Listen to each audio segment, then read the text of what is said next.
அருமை ரட்சகரும் ஆண்டவருமாகிய இயேசு கிறிஸ்துவின் நல்ல நாமத்திற்கு மகிமை உண்டாவதாக. இந்த பண்டிகையின் 2ஆம் நாள் கன்வென்ஷன் கூட்டத்திலே கர்த்தருடைய வார்த்தை கொடுக்கும்படியாக தேவன் கொடுத்த இந்த நல்ல சாக்கியத்திற்காக நான் முதலாவது என் தேவனுக்கு நன்றி தெரிவித்துக் கொள்கிறேன். அல்லேலூயா. நேற்று சொன்னேன், என்ன சொன்னேன்? அல்லேலூயான்னு சொன்னா என்ன செய்யணும்? எல்லாரும் சொல்லணும். அல்லேலூயா. அப்போ சில பேர் சொல்லாம தான் இருக்காங்க.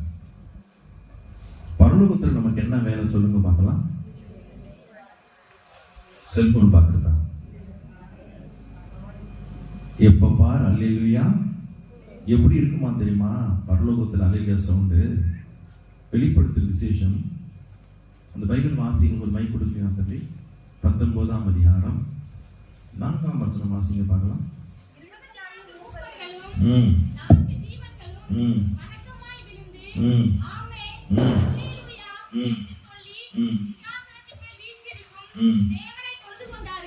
ஆறாம் வசனம்.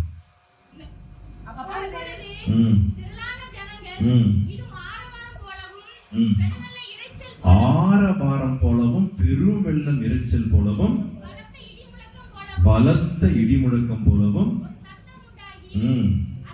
அல்லேலூயா. போதும். அல்லேலூயா எப்படி இருந்துச்சா? பெரும் வெள்ளம் இரைச்சலை போலவும் பலத்த இடி முழக்கம்.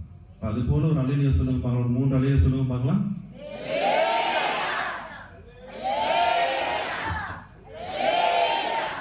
இது இடி விழுந்த மாதிரி இல்லை. சந்தோஷம்.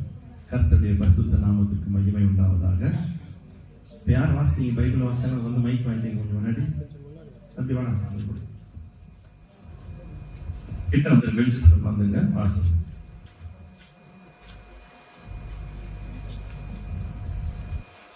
அந்த வெளிச்சம் வருதா?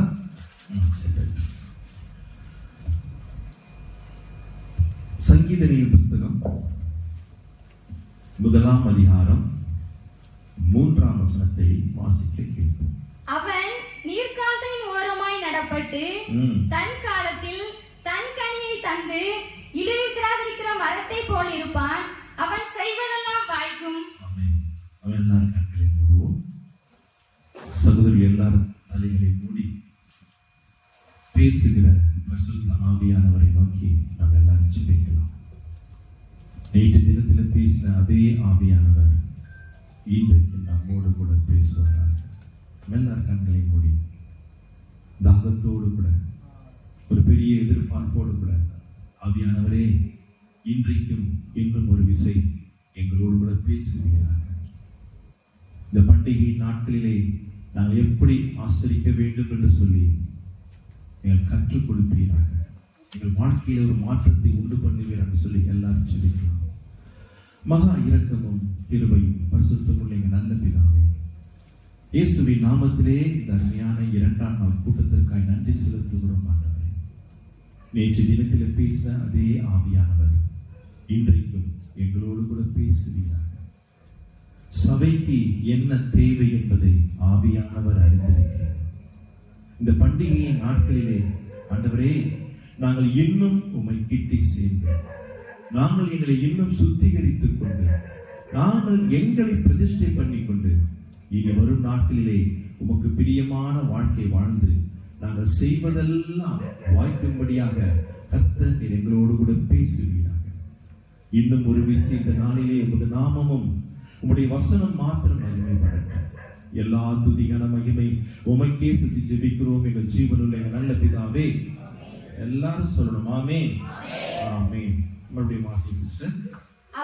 அவன் நீர்க்கால்களின் ஓரமாய் நடப்பட்டு தன் காலத்தில் தன் கனியை தந்து இலையுதிராதிருக்கிற மரத்தை போல் இருப்பான். அவன் செய்வதெல்லாம் வாய்க்கும். எவன் கர்த்தருடைய வேதத்திலே பிரியமாயிருந்து இரவும் பகலும் தியானிக்கிற மனுஷன் பாக்கியவான். அவன் செய்வதெல்லாம்.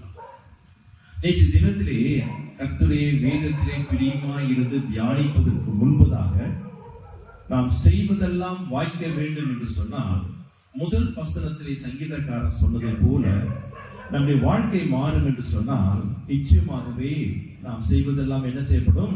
வாய்க்கும்படியாக கர்த்தர் உதவி செய்வார். அங்கே 3 காரியத்தை அவன் சங்கீதக்காரன் சொல்லுகிறான். முதலாவது, துன்மார்க்கருடைய ஆலோசனையிலே நடக்கக்கூடாது. இந்த தினத்திலே நாம் தியானித்தோம். அப்சலோம் அகித்தோப்பருடைய துன்மார்க்கமான ஆலோசனையை கேட்டு நடந்தான். ஆலோசனை கொடுத்தவனும் அகால மரணம் அடைந்தான். அந்த ஆலோசனை கேட்டவனும் அகால மரணம் அடைந்தான். நான் அப்படிப்பட்ட ஆலோசனை கேட்காமல், ஆலோசனை கர்த்தர் இந்த வேதத்திலே நமக்கு சொல்லி இருக்கிற ஆலோசனைப்படி நான் நடந்தால் நாம் செய்கிறது எல்லாம் வாய்க்கும்படியாக கர்த்தர் உதவி செய்வார். எப்படி நடக்கணும்? ஆண்டவருக்கு பின்னால நடக்கணும். எப்படி நடக்கணும்? ஆண்டவருக்கு முன்பாக உத்தமனாக நடக்கணும். மூன்றாவது, எப்படி நடக்கணும்? ஆண்டவரோடு கூட இணைந்து நடக்க வேண்டும். இந்த நடக்கை நடக்கும் பொழுது நிச்சயமாகவே நானும் நீங்களும் கையிட்டு செய்கிற காரியங்களை தேவன் வாய்க்கும்படியாக செய்வார். அதே சங்கீதக்காரன் இரண்டாவதாக நாம் என்ன செய்யக்கூடாது என்று சொல்கிறான். பாவியுடைய வழியிலே நில்லாமலும். எங்கே நிற்க கூடாது? பாவியுடைய வழியிலே நிற்கக்கூடாது. ஏன் நிற்கக்கூடாது? பிரசங்கியில ஞானி சொல்லுகிறான் 9ஆம் அதிகாரம் 18ஆம் வசனத்துல, யுத்த ஆயுதங்களை பார்க்கிலும் ஞானமே நலம். பாவியான ஒருவன் மிகுந்த நன்மையை கெடுப்பான். ஒருத்தன் என்ன செய்வானா? மிகுந்த நன்மை. உன் வாழ்க்கையிலே உனக்கு தேவன் வைத்திருக்கிற நன்மைகளை நீங்கள் அனுபவிக்க முடியாமல், சுதந்திரிக்க முடியாமல், கெட்டு போகத்தக்கதான காரியங்களை அவன் செய்வதனால சங்கீதக்காரன் சொல்லுகிறான், நீ எங்கே நிற்காத? பாவியின் வழியிலே நிற்காத. ஒரு மனிதன் அநேக நன்மைகளை எடுப்பான். இது வேதத்தின் சத்தியம். ஆவியானவர் வேதத்தில் அநேக காரியங்களை திருஷ்டாந்தமாய் நமக்காக எழுதி வைத்திருக்கிறார். இஸ்ரவேல் மக்கள் எகிப்தின் அடிமைத்தனத்திலிருந்து புறப்பட்டு வந்தார்கள். யோசுவா புஸ்தகத்திலே வாசிக்கிறோம், 31 ராஜாக்களை தொடர்ச்சியாய் ஜெயித்துக் கொண்டே வந்தார்கள். பலமான ராஜாக்கள், பராக்கிரமான ராஜாக்கள், பிரபலமான ராஜாக்கள் எல்லாரையும் நிர்மூலம் பண்ணிக்கொண்டு ஜெயித்துக் கொண்டே வருகிறார்கள்.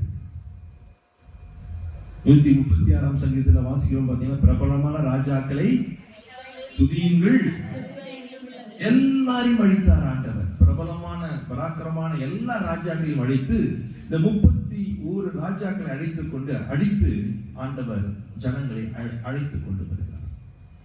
கடைசியாக எரிகோவை மதிலை உடைத்து ஆயி பட்டணம் வந்தார்கள். ஆயி பட்டணத்திலிருந்து வாக்குத்தத்தம் பண்ணப்பட்ட பூமி இன்னும் 16 கிலோமீட்டர், 10 மைல்.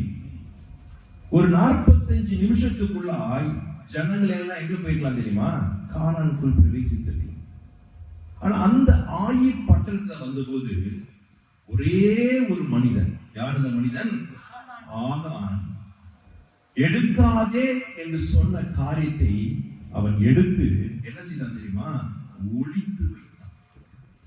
அந்த பாவியான ஒரு மனுஷன் நிமித்தமாக அவன் குடும்பத்தில் இருந்த பிள்ளைகள், மனிதர்கள் இறந்தது மாத்திரமல்ல, அவருடைய மிருக ஜீவன்களையும் கல்லெறிந்து கொள்ளும்படியாய் ஆண்டவர் சொல்கிறார்.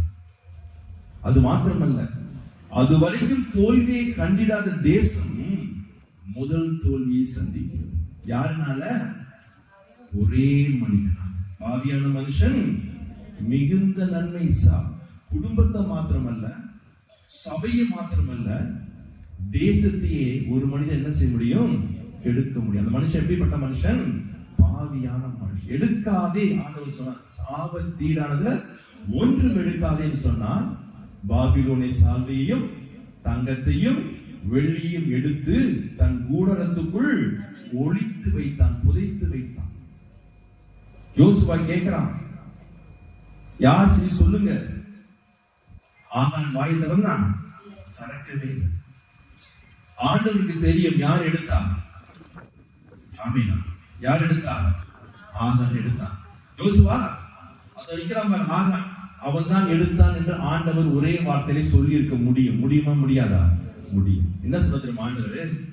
காலையிலே கோத்திரம் கோத்திரமாய் வரவே, அந்த கோத்திரத்திலிருந்து அடுத்த வம்சம் வம்சமாய் வரவே, அந்த வம்சத்திலிருந்து குடும்பம் குடும்பம் வரவே, அதிலிருந்து ஒரு மனிதனை எடுத்துக்கொண்டு சொல்றாங்க. நான் கேட்கிறேன், இது நடக்க எவ்வளவு நாள் ஆயிருக்கணும்?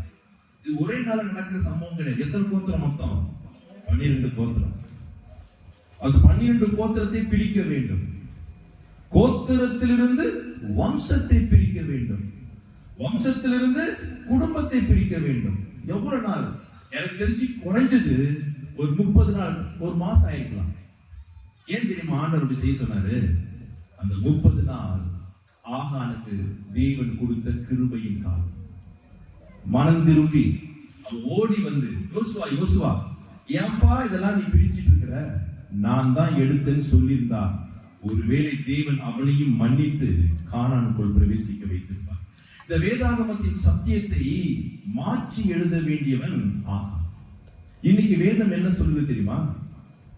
காலேபும் யோசுவாவை தவிர ஒருவரும் எங்கே பிரவேசிக்கவில்லை. ஆனா பைபிளுக்கு நான் சொல்லிருக்கணும், காலேப், யோசுவா, ஆகான் சொல்லிருக்கணும். 45 நிமிஷம் டிராவல், 16 கிலோமீட்டர். அதுக்குள்ள அவன் என்ன செஞ்சான் தெரியுமா? அந்த சாக்கியத்தை, பாக்கியத்தை இழந்து விட்டான். அதனாலதான் ஆண்டவர் சொல்லுறார், யார் வழியில நிக்காத. அவன் என்ன செய்வான்? உன் தேசத்துக்கே மிகுந்த நன்மையை. இன்னைக்கு சபைக்கு 2 ஆகான் இருப்பான், ஊருக்கு 2 ஆகான் இருப்பான். அந்த ஊருக்கும் சபைக்கு வரக்கூடிய நன்மைகளை கெடுப்பதற்குன்னு இருப்பான். ஆனா இந்த ஊர்ல யாராவது இருக்கிறாங்க எனக்கு தெரியல. நிறைய ஊர்ல நான் பார்த்திருக்கேன். சபையில் இருப்பார்கள், எது சொன்னாலும் அதுக்கு முரண்பாடு, எது செஞ்சாலும் அதுக்கு எதிர்த்து நிற்பார்கள். ஏதாவது ஒரு குழப்பத்தை பண்ணி கொண்டே இருப்பார்கள். நாம் யாரு கூட நிற்க கூடாது? அப்படிப்பட்ட மனிதனோடு கூட நிற்க கூடாது. பிற்பாக எப்படி நிற்க கூடாது வாசிக்கலாம். அதே பிரசங்கியின் புஸ்தகம் 8ஆம் அதிகாரம் 3ஆம் வசனத்தை வாசிக்கலாம். நீ அவன் சமூகத்தை விட்டு விலக துரிதப்படாதே, பொல்லாத காரியத்திலே பிடிவாதமாய் நில்லாதே. போதும். எப்படி நிற்க கூடாது? பொல்லாத காரியத்துல எப்படி நிற்க கூடாது? நீங்க பிள்ளைங்களை வீட்டுல எப்படி இருக்கிறாங்க? பொல்லாத காரியத்துல பிடிவாதம். நல்ல காரியத்துல இல்ல. நான் காலையில் 5 மணிக்கு எந்திரிப்பேன், நல்ல காரியத்துல பிடிவாதமா யார செய்றீங்க? நான் 1 மணி நேரம் பிடிவாதமா காலை எந்திரிச்சு ஜெபம் பண்ணுவேன், யார செய்யும்? ஒரு நாளைக்கு குறைஞ்சது 10 அதிகாரம் வாசித்து தான் சாப்பிடுவேன். பிடிவாதமா அதுல இருக்க முடியுதா? நல்ல விஷயத்துல எதுலையுமே நமக்கு என்ன இல்ல? பிடிவாதம் இல்ல. ஆனா எதுல இருக்கு? பொல்லாத காரியத்துல பிடிவாதம் இருக்கு. அது முடிவு என்ன தெரியுமா? மரணம். ஏதிக்கு எத்தனை பிள்ளைகள்? 2 பேர். பேர் என்ன? தங்கமான பிள்ளைங்கள.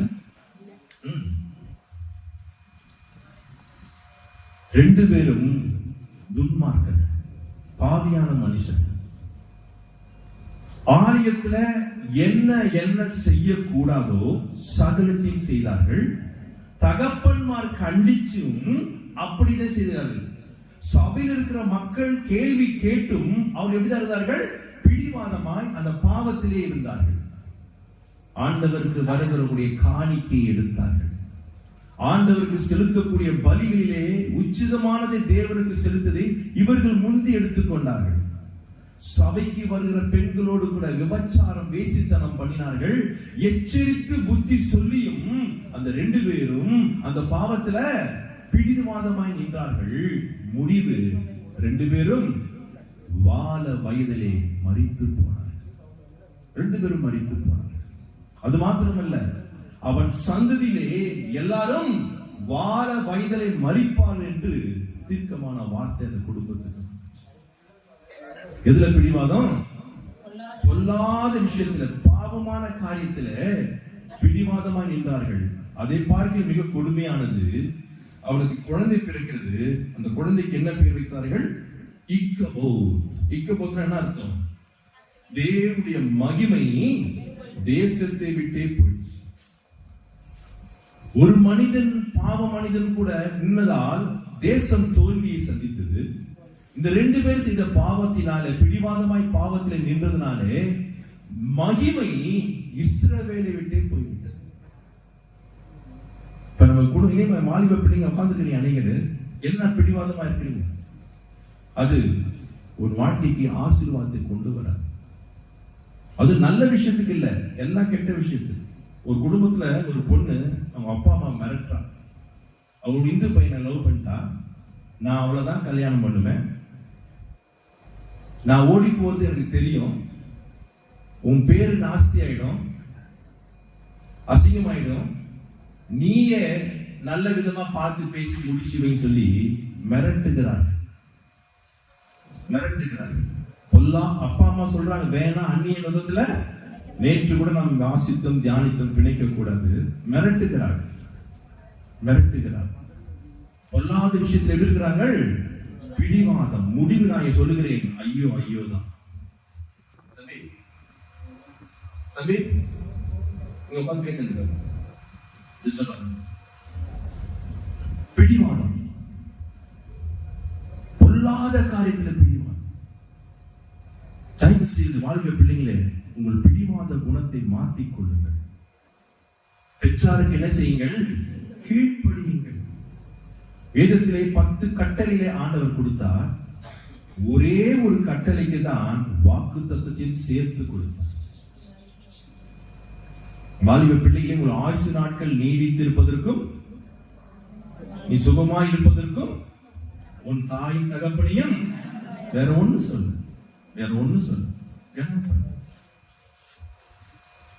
எங்க ஊர்ல நான் ட்ரெயின்லயோ பஸ்ல டிராவல் பண்ணி போகும்போது பார்ப்பேன், சினிமா போஸ்டர் ஒட்டுறாங்க. நிறைய போஸ்டர், மரண அஞ்சலி போஸ்டர் ஒட்டிருக்கும். பிறப்பு 2000, மரணம் 2022, பிறப்பு 2002, மரணம் 2000. 20 வயசு 22 வயசுல மரிக்கிறார்கள். சாக வேண்டிய வயசா? அந்நாட்களிலே பிள்ளைகள் வயது முதிர்ந்த தாய் தகப்பன் மரணத்தை அடக்கம் பண்ணுவார்கள். ஆனால் இன்னைக்கு பரிதாபம், வயதான தாய் தகப்பன் தன் வாழ வயது பிள்ளைகளை அடக்கம் பண்ணக்கூடிய நிலை. காரணம், பொல்லாத விஷயத்திலே, பாவமான காரியத்திலே பிடிவாதமாய் நிற்கிறது. இக்கபோத் தேசத்தை விட்டு என்ன போயிடுச்சு? மகிமை போயிடுச்சு. யாருனால? 2 பாவியான மனுஷன்.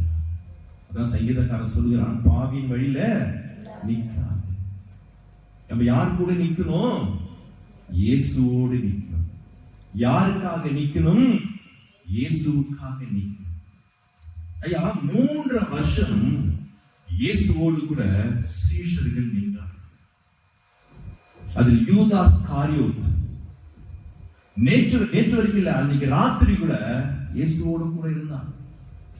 அவன் கால்களையும் கழுவி சீலையால் காலை என்ன செய்தாரு? துடைத்தார். ஐயா, துடைத்து முடிச்ச உடனே இவன் ஓடுகிறான். எங்கே ஓடுகிறான்? இயேசுவை காட்டி கொடுப்பது. கெத்செமனே தோட்டத்திலே இயேசு ஜெபித்து முடித்து எழுந்திருக்கிறார். இயேசுவை கொலை செய்வதற்கு கொலை பாதகர்கள், பாவிகள், வேதம் பாடல் பரிசெயரும் கையில தடியோடும் தீப்பந்தங்களோட இயேசுவை பிடிக்க வருகிறார்கள். அந்த கூட்டத்துல யார் என்ன தெரியுமா? யூதாஸ் நிக்கிறான். வீட்டுல போய் வாசித்து யோவான் 18:3 வீட்டுல போய் வாசிங்க. இவன் எங்க நிக்கணும்? இயேசுவோடு நிக்கணும், இல்ல இயேசுவுக்காக நிக்கணும். இப்ப எங்க நிக்கிறான்? பாவியான மனுஷரோடு கூட நின்று இயேசுவை முத்தத்தினாலே காட்டி கொடுத்தார். ஏன்? வெறும் 30 வெள்ளி காசுக்காக. பண ஆசை எல்லா தீமைக்கும். அவன் எப்படி செத்தான் தெரியுமா? அப்புறம் ஒரே மனுஷன் 2 விதமாய் செத்தான். ஒன்னு எப்படி செத்தான்? மத்திய 24:4 கொண்டு செத்தான். அப்போஸ்தலர் 1 என்ன சொல்லப்படுது? குடல் சரிந்து செத்தான். எப்படியா ஒரு மனுஷன் 2 விதமா சாவறான்? மரத்துல போய் தூக்கு போட்டு தொங்குகிறான். தூக்கு போட்டு தொங்கும் போது மரக்கிளை உடைஞ்சி மேலிருந்து கீழே அதுல பாலத்துல விழும்போது குடல் எல்லாம் வெளியே வந்து சரிந்து செத்தான். ஏன் தெரியுமா? பண ஆசை. ஆண்டவருக்காக ஆண்டவரோடு கூட நிற்க வேண்டியவன் பணத்துக்கு ஆசைப்பட்டு யாரு கூட நிற்கிறான்? பாவிகளும் துரோகிகளும் ஆகிய கொலை பாதகனோடு கூட நின்று கொண்டிருக்கிறான். யோசித்து பாருங்க. இன்னைக்கு அநேகர் பண ஆசையினாலே இயேசுவோடு நிற்க வேண்டியவர்கள் இயேசுவுக்கு எதிராக நிற்கிறார்கள். சபைகளிலே பணத்தை கொள்ளை அடிப்பதிலே பிரதானமாய் இருக்கிறார்கள். பிரதானமான காரியமாய் செய்கிறார்கள். ஜனங்கள் கஷ்டப்பட்டு உழைத்து தியாகத்தோடு கொடுக்கிற காணிக்கைகளையும் தசம பாகங்களையும் ஒரு கூட்டம் கொள்ளையடித்துக் கொண்டிருக்கிறது. அது சாபம். 3ஆம் 4ஆம் தலைமுறை வரைக்கும் ஆண்டவர் என்ன செய்வாரு? விசாரிப்பார். பெற்றார்களே, உங்கள் பிள்ளைகளுக்காக சொத்து சுதந்திரம் வீடு காரு பங்களா சம்பாதிச்சு வைக்கிறீங்களோ இல்லையோ, தயவு செய்து சாபத்தை சம்பாதித்து வைக்கிறார். பணம் தேவைதான், இல்லைன்னு சொல்லவில்லை. அது எப்படி சம்பாதிக்கணுமோ முறையில சம்பாதித்தால் அது ஆசீர்வாதமாக இருக்கும். இப்படி குறுக்கு வழி எங்க ஊர்ல நிறைய நடக்கும். கணக்கு வழக்கெல்லாம் அடிக்கிறார்கள். இதுல வேற நாங்க ஊழியம் செய்கிறோம் என்று சொல்லுகிறார்கள். இதுல வேற பதவியில வேற இருக்கிறார்கள். பதவிக்கு வருவது எதுக்குதான்? கொள்ளடிக்கத்தான். ஒருவேளை இன்னைக்கு வாங்கி சாப்பிட்டு சுகமா வாழலாம், அது உன் சந்ததியை பாதிக்கும் என்பதை உணர்ந்து யூதாசை போல பண ஆசைக்காக பாதிகளோடு கூட நிற்கக்கூடிய கூட்டத்துக்குள்ள போகக்கூடாது. நாம் ஆண்டவராகிய இயேசு கிறிஸ்துவோடு கூட நிற்கும்படியாய் அழைக்கப்பட்டிருக்கிறோம். ஆண்டவராகிய இயேசு கிறிஸ்துவுக்காக நிற்கும்படியாய் அழைக்கப்பட்டிருக்கிறோம் என்பதை அறிந்து உணர்ந்து இப்படிப்பட்ட பாவிகளோடு கூட நின்று நம்மையும் நம்முடைய குடும்பத்தையும் சாபத்துக்குள் கொண்டு போகாமல் நம்மையும் நம்முடைய குடும்பத்தையும் ஆசீர்வாதத்துக்குள் கொண்டு போகும்படியாக நாம் வாழ கற்றுக்கொள்வோம். நான் ஒரு சபைக்கு போனேன். இதே போல 3 நாள் கன்வென்ஷன். என்னை அழைத்தவர்கள் எனக்கு டிக்கெட் போடல, டிக்கெட் காசு கொடுக்கல, என்னை தங்க வைக்கிறதுக்கு ஏற்பாடு பண்ணல. மீட்டிங் வந்து நின்று பேசுற ஒரு பாட்டில் தண்ணி கூட எனக்கு வாங்கி கொடுக்கல. 3 நாள் பேசினேன். நானே தண்ணி பாட்டில் வாங்கி நானே பேசினேன். 3 நாள் கழிச்சு மிக சொற்பமான ஒரு காணிக்கை கொடுத்த. காணிக்கை முக்கியம், நான் சொல்றேன், சொற்பமான காணிக்கை கொடுத்தாங்க. ஆனா அவங்க அந்த அக்கௌண்ட்ல எழுதுறது எவ்வளவு தெரியுமா? எனக்கு கொடுத்ததை விட 7 மடங்கு அதிகமாக எனக்கு கொடுத்ததாக சொல்லி அக்கௌண்ட் எழுதி அந்த பணத்தை எடுத்திருக்காங்க. சாபம். எனக்கு செஞ்சு நான் சொல்ல, யாருக்கு செஞ்சாலும் சாபம், யாருக்கு செஞ்சாலும் சாபம். இதே ஒரு பக்கம் தான் ஒரு கன்வென்ஷன் வந்தேன். 3 நாள் பேசினேன். பேசி முடிச்சோடனே அந்த பாஸ்டர் அப்படி ஊரமா கூப்பிட்டு போய், பாருங்கய்யா கோபுரத்தை லைட்டை பாத்தீங்களா, 1.5 லட்சம் ரூபாய் செலவு பண்ணிருக்கோம். அது பந்தல் பாத்தீங்களா, எல்லாரும் உட்காந்து சாப்பிடறதுக்கு பந்தலுக்கே நாங்க 80,000 செலவு பண்ணிருக்கோம். ஜனங்க அப்படி வருவாங்க, ஆச்சா பூச்சா எல்லாம் சீன் போட்டார். உண்மைதான். முடிச்சுட்டு அவரும் அதே போல சொற்ப காரியத்துக்கு காசு காணிக்க கொடுத்துட்டு சொன்னாரு, ட்ரெயின் ஃபேர் ஒரு ஃபேர் நீங்க போட்டுங்க, ஒரு ஃபேர் நான் போடுறேன். லட்சக்கணக்கில் கோபுரத்தில் லைட் போட முடியுது, பந்தல் போட முடியுது.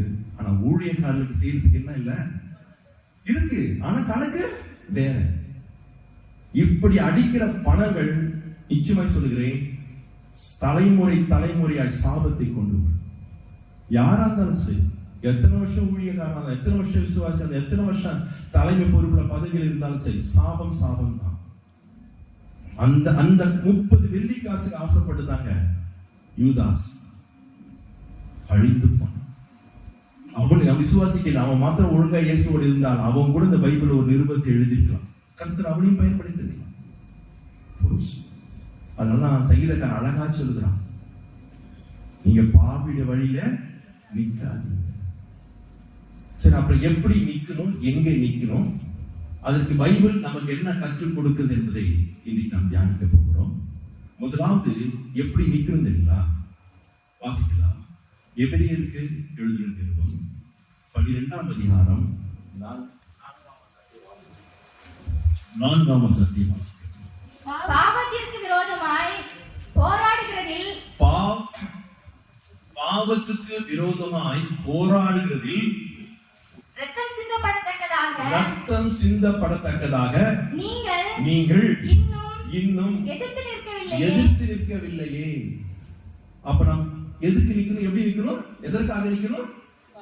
பாவத்துக்கு விரோதமாய் எதிர்த்து நிற்பதிலே ரத்தமே சிந்த வேண்டிய நிலைமை வந்தாலும், மரணமே நம்மை தேடி வந்தாலும் நாம் எப்படி நிக்கணுமா?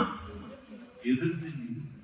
அப்படி நின்னோம்னா நானும் நீங்களும் செய்வதை எல்லாம் என் தேவன் வாய்க்கை செய்வார். ஏன் நீங்க வாய்க்கல? நான் பாவத்துக்கு விரோதமாக என்ன செய்ய? எதிர்த்து நிக்கல. பாவத்தோடு கூட ஒன்றி போய் விடுகிறோம். பாவ மனுஷனோடு கூட சேர்ந்து விடுகிறோம். துன்மார்க்க ஆலோசனைகளை நடந்து விடுகிறோம். ஆகையினால நானும் நீங்கள் செய்வது இன்னும் என்ன செய்யப்படவில்லை? வாய்க்கவில்லை. நீங்க எப்படி நிக்கணுமா? பாவத்துக்கு விரோதமா. ஒரு வாலிபனை தேடி பாவம் வந்துச்சு. வாலிபன் அவன் தேடி போல, அவனை தேடி வந்துச்சு. யோசேப்பு போத்திபாரி மனைவி கூப்பிடுறா, வா என்னோடு கூட பாவம் செய்ய வா என்று கூப்பிடுகிறான். யோசேப்பு வஸ்திரத்தை எல்லாம் விட்டு பொதிரை தள்ளிட்டு ஓடி போகிறான். அவனை கொண்டு போய் எங்க போட்டார் தெரியுமா? சிறைச்சாலையில் போட்டார்.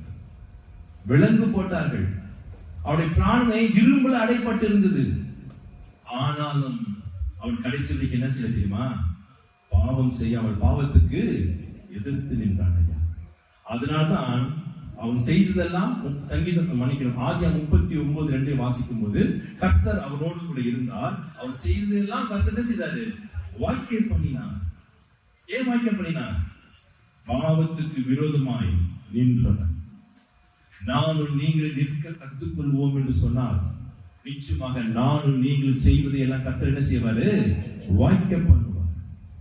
இங்க அமர்ந்திருக்கிற எல்லாருக்குங்க பாவம் செய்யக்கூடாது, பாவத்துக்கு எதிர்த்து நிற்கணும், பரிசுத்தமாக ஜீவிக்கணும், தேவனுக்கு பிரியமாக நடக்கணும், அவரோடு கூட நடக்கணுன்ற எல்லாருக்கும் அந்த வாஞ்சை இருக்கு. நான் இல்லைன்னு சொல்லவே மாட்டேன். ஆனாலும் நாம் அநேக நேரத்தில் என்ன செய்து விடுகிறோம்? தவறி பாவத்துக்குள் விழுகிறோம். ஏன் நிற்க முடியல? நிற்பதற்காக வழி வேதத்தில் என்ன வழி சொல்லப்பட்டிருக்கு தெரியுமா? வாசிக்கலாம். எபேசியருக்கு பவுல் எழுதின நிருபம் 6ஆம் அதிகாரம் 11ஆம் வசனத்தை வாசிங்கள். நீங்கள் பிசாசின் தந்திரங்களோடு எதிர்த்து நிற்க திராணி உள்ளவர்களாகும்படி தேவனுடைய சர்வாயுத வர்க்கத்தையும் தரித்துக் கொள்ளுங்கள். போதும். சாத்தானுடைய சகல தந்திரத்தையும் எதிர்த்து நிற்க. ஏன் நிற்க முடியல? ஏன் சாத்தானுடைய வலையிலே நாம் விழுந்து விடுகிறோம்? ஏன் பாவத்திலே விழுந்து விடுகிறோம்? நாம் இன்னும் ஆண்டவர் சொன்ன அந்த சர்வாயுதத்தை இன்னும் நாம் என்ன செய்யவில்லை? தரித்துக் கொள்ளவில்லை. தரித்துக் கொண்டால் பாவியோடு இல்லாமல் ஆண்டவருக்காக ஆண்டவரோடு கூட நிற்கும்படியாய் கர்த்தர் நமக்கு உதவி செய்வார். 13ஆம் வசனத்தை வாசிங்கள். ஆகையால் தீங்கு நாளில், பாவம் நம்மை தேடி வருகிற நாட்களிலே, இந்த பாவம் நிறைந்த உலகத்திலே அந்த பாவத்தை நீங்கள் எதிர்க்கவும் சகலத்தையும் செய்து முடித்தவர்களாய் நிற்கவும் திராணி உள்ளவராகும்படிக்கு அழகா சொல்றாங்க பாருங்க. தீங்கு நாளிலே நமக்கு விரோதமாய் பாவங்கள், இந்த காலத்திலே நம்ம பாவத்தை தேடி போகனா நம்மளை தேடி வரும். இன்னும் சொல்ல போனா அன்னையுடைய உள்ளங்கையிலே என்னதான் இருக்குது? பாவம் தான் இருக்கு. அதை எதிர்த்து நிற்க திராணி உள்ளவர்களாய் ஆக வேண்டும் என்று சொன்னால் நாம் என்ன தரித்துக் கொள்ள வேண்டும்? தேவனுடைய சர்வாயுதத்தை தரித்துக் கொள்ள வேண்டும். அதை நாம் தரித்துக் கொள்வோம் என்று சொன்னால் அந்த ஆயுதம், அந்த சர்வாயுதம் என்னை பாவத்துக்குள் பிரவேசிக்க விடாமல் பாவத்துக்கு எதிர்த்து நின்று எல்லாவற்றையும் செய்து முடித்து என் ஆண்டவருக்கு முன்பாக நிற்க திராணி உள்ளவனாய் அது மாற்றும். அதுதான் வேதத்திலே ஆண்டவர் அநேக காரியங்களை நமக்காக எழுதி வைத்திருக்கிறார். இந்த எபேசியருக்கு எழுதின நிருபம் பவுல் சிறைச்சாலையில் இருந்து எழுதுகிறான். எங்க உட்கார்ந்து எழுதுனா? 5 ஸ்டார் ஹோட்டல் இல்ல. எங்க உட்கார்ந்தா? சிறைச்சாலையில் உட்கார்ந்து எழுதுறான். நான் விசுவாசிக்கிறேன் அவன் டெய்லி அங்க வரக்கூடிய போர் சேவர்களை பார்த்திருப்பான். அவங்க எப்படி ட்ரெஸ் பண்றாங்க, எப்படி இருக்கிறாங்க அப்படி பார்த்திருப்பான்.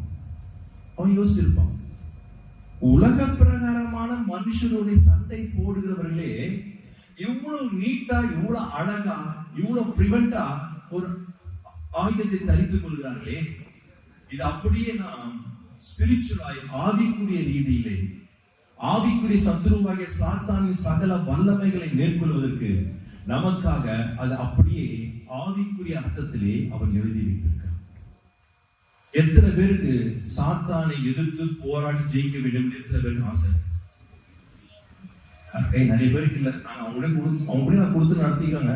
எதுக்கு நான் வந்து சண்டை போட்டு கிடப்பான் இல்ல. முதல் காரியம் சொல்லுகிறான். 12ஆம் வசனம் வாசிங்க. முதல் வரி மாத்திரம் வாசிங்க. ஏனெனில் மாம்சத்தோடும் போதும். நமக்கு சண்டை யார் கூட இல்ல? யார் மாம்ச ரத்தம்? யாரு மனிதர்? யாரு? உங்க வீட்டுக்காரு, உங்க மாமியார், உங்க நாத்தனார், பக்கத்து வீடு, எதிர் வீடு, சபையில் இருக்கிற விசுவாசி. அப்ப இவங்க நம்ம என்ன செய்யக்கூடாது? நம்ம யாருக்குதான் போட்டு இருக்கிறோம்? அங்கதான் போட்டு இருக்கிறோம். ஆகையாலதான் யாரும் ஜெயிக்க முடியல, சாத்தானை ஜெயிக்க முடியல. முதல்ல அதை நிறுத்தணும். நீ எந்த சபைக்கு போனாலும் சண்டை உள்ள 2-3 குரூப்பிசம். இந்த கூட்டம் அந்த கூட்டமும் பேசாது, இந்த கூட்டம் அந்த கூட்டத்துக்கு அடிதடி. முந்தின கமிட்டி பிந்தின கமிட்டி பேசாது, இப்ப இருக்கிற கமிட்டி முந்தின கமிட்டி பேசாது. எல்லாம் 2 பேரும் எளியும் பூனியமாக இந்தியா பாகிஸ்தான் பார்டர்ல நடக்குது போல இருப்பார்கள். எங்க ஊர்ல அப்படிதான். இங்க எல்லாம் சொல்றேன், எங்க ஊர்ல சொல்றேன். இப்படி சண்டை போட்டுட்டே இருந்தா நானும் நீங்களே என்னைக்கு சாத்தாண்டு சண்டை போட்டு எதிர்த்து நின்று பாவத்துக்கு விரோதமா நம்ம எப்ப நிற்க முடியும்? அவருக்கு முன்பதாக நிற்க திராணி உள்ளவங்க எப்ப மாற முடியும்? அதான் போதும். முதல்ல இதை நிறுத்து. நமக்கு சண்டை இவங்களோடு கூட அல்ல, வானம் மண்டலத்தில் இருக்கிற பொல்லாத ஆவிகளோடும் சேனைகளோடும் நமக்கு என்ன உண்டு? அங்க யுத்தம். இவங்க கிட்ட இல்ல. நம்ம இங்கேயே சண்டை போட்டு அவங்களோட சண்டை போட்டு விட்டுட்டோம். அதனால்தான் இன்னும் நான் பாவத்தை எதிர்த்து நிற்க நமக்கு என்ன இல்ல? திராணி இல்லை. அதான் அழகா சொல்லுறான் பவுல் அந்த எபிசேர் நிருபத்துல 14ஆம் வசனத்தை வாசிக்குமா முதல்ல. சத்தியம் என்னும் கச்சையை உங்கள் அறையில் கட்டினவர்களாயும். அப்படியே நிறுத்துங்க. சத்தியம் என்னும் கச்சையை உங்கள் அறையிலே கட்டினவர்களாகவும். கச்சை என்று சொன்னால் இங்கிலீஷ்ல படிச்சு பாத்தீங்கன்னா பெல்ட். ரோம போர்ச்சவர்கள் இவ்வளோ பெரிய நீளமான ஷர்ட் போட்டிருப்பாங்களாம். அவர் அந்த ஷர்ட் அப்படியே பேண்ட்ல போட்டு டைட்டா பெல்ட் கட்டிட்டு அவர்கள் புறப்படுவார். அதுதான் அதை பார்த்தவன் தான் பவுல் சொல்கிறான். முதல்ல என்ன கட்டணுமா? சண்டைக்கு போகும்போது நான் பேண்ட லூசா போட்டுட்டு அவங்க விழுகாம இருந்தா அப்படி சண்டை போட முடியும். பேண்ட பிடிப்பா கத்திய பிடிப்பா. என்ன செய்யணும்? முதல்ல டைட் பண்ணணும். அதாவது சத்தியம் என்ற கட்சி எதை ஆண்டு சொல்ல வராது? எனக்கும் சத்தியத்துக்கும் ஒரு இறுக்கமான ஒரு தொடர்பு இருக்க வேண்டும். என்னுடைய ஐக்கியம் ஃபெலோஷிப் யாருக்கு இருக்கணும்? சத்தியத்தோடு இருக்கணும். இயேசு அணிந்திருந்தாரா? அணிந்திருந்தார். வாசிக்கலாம். ஏசாயா தீர்க்கதரிசன புஸ்தகத்தின் 11ஆம் அதிகாரத்துல முதல் வசனத்துல ஏசாயா தீர்க்கமாய் சொல்லுகிறான், ஈசாயின் அடிமரத்திலிருந்து ஒரு கிளை தோன்றும் என்று இயேசுவை குறித்து சொல்லுகிறான். 5ஆம் வசனத்தை வாசிங்கமா. நீதி அவருக்கு அறை கட்டும், சத்தியம் அவருக்கு இடைக்கச்சையுமா. சத்தியம் அவருக்கு இடைக்கட்சியுமா. யாருக்கு? இயேசு. சத்தியம் அணிந்து அவர் இடைக்கட்சியை அணிந்திருந்தாங்க. அதனால்தான் பவுல் சொல்றான், அவர் அணிந்து கொள்ள நாம் என்ன செய்ய வேண்டும்? அணிந்து கொள்ள வேண்டும். கிறிஸ்துவ வாழ்க்கையிலே நமக்கு பிரதானமாய் உலகத்தில் யாருக்குமே கிடைக்காத ஒரு பொக்கிஷம், இந்த சத்தியத்தை ஆண்டவர் நமக்கு என்ன செய்திருக்காரு? கொடுத்திருக்காரு. மோசே கேட்கிறான் ஒரு கேள்வி. உபாகமத்தின் புஸ்தகம் 4ஆம் அதிகாரம் 8ஆம் வசனத்தை வாசிங்கள்.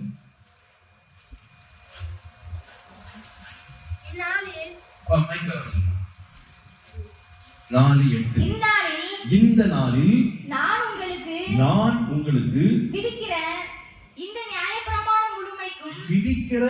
நியாயப்பிரமாணம் முழுமைக்கும் ஒத்த இவ்வளவு நீதியுள்ள கட்டளைகளையும் நியாயங்களையும் பெற்றிருக்கிற வேற பெரிய ஜாதின்னு சொன்னோம்னா நீங்க நாய்க்கர செட்டியாரு நாடார் நினைக்காதீங்க. ஜாதி என்று சொன்னால் நேஷன், ஜனங்கள்.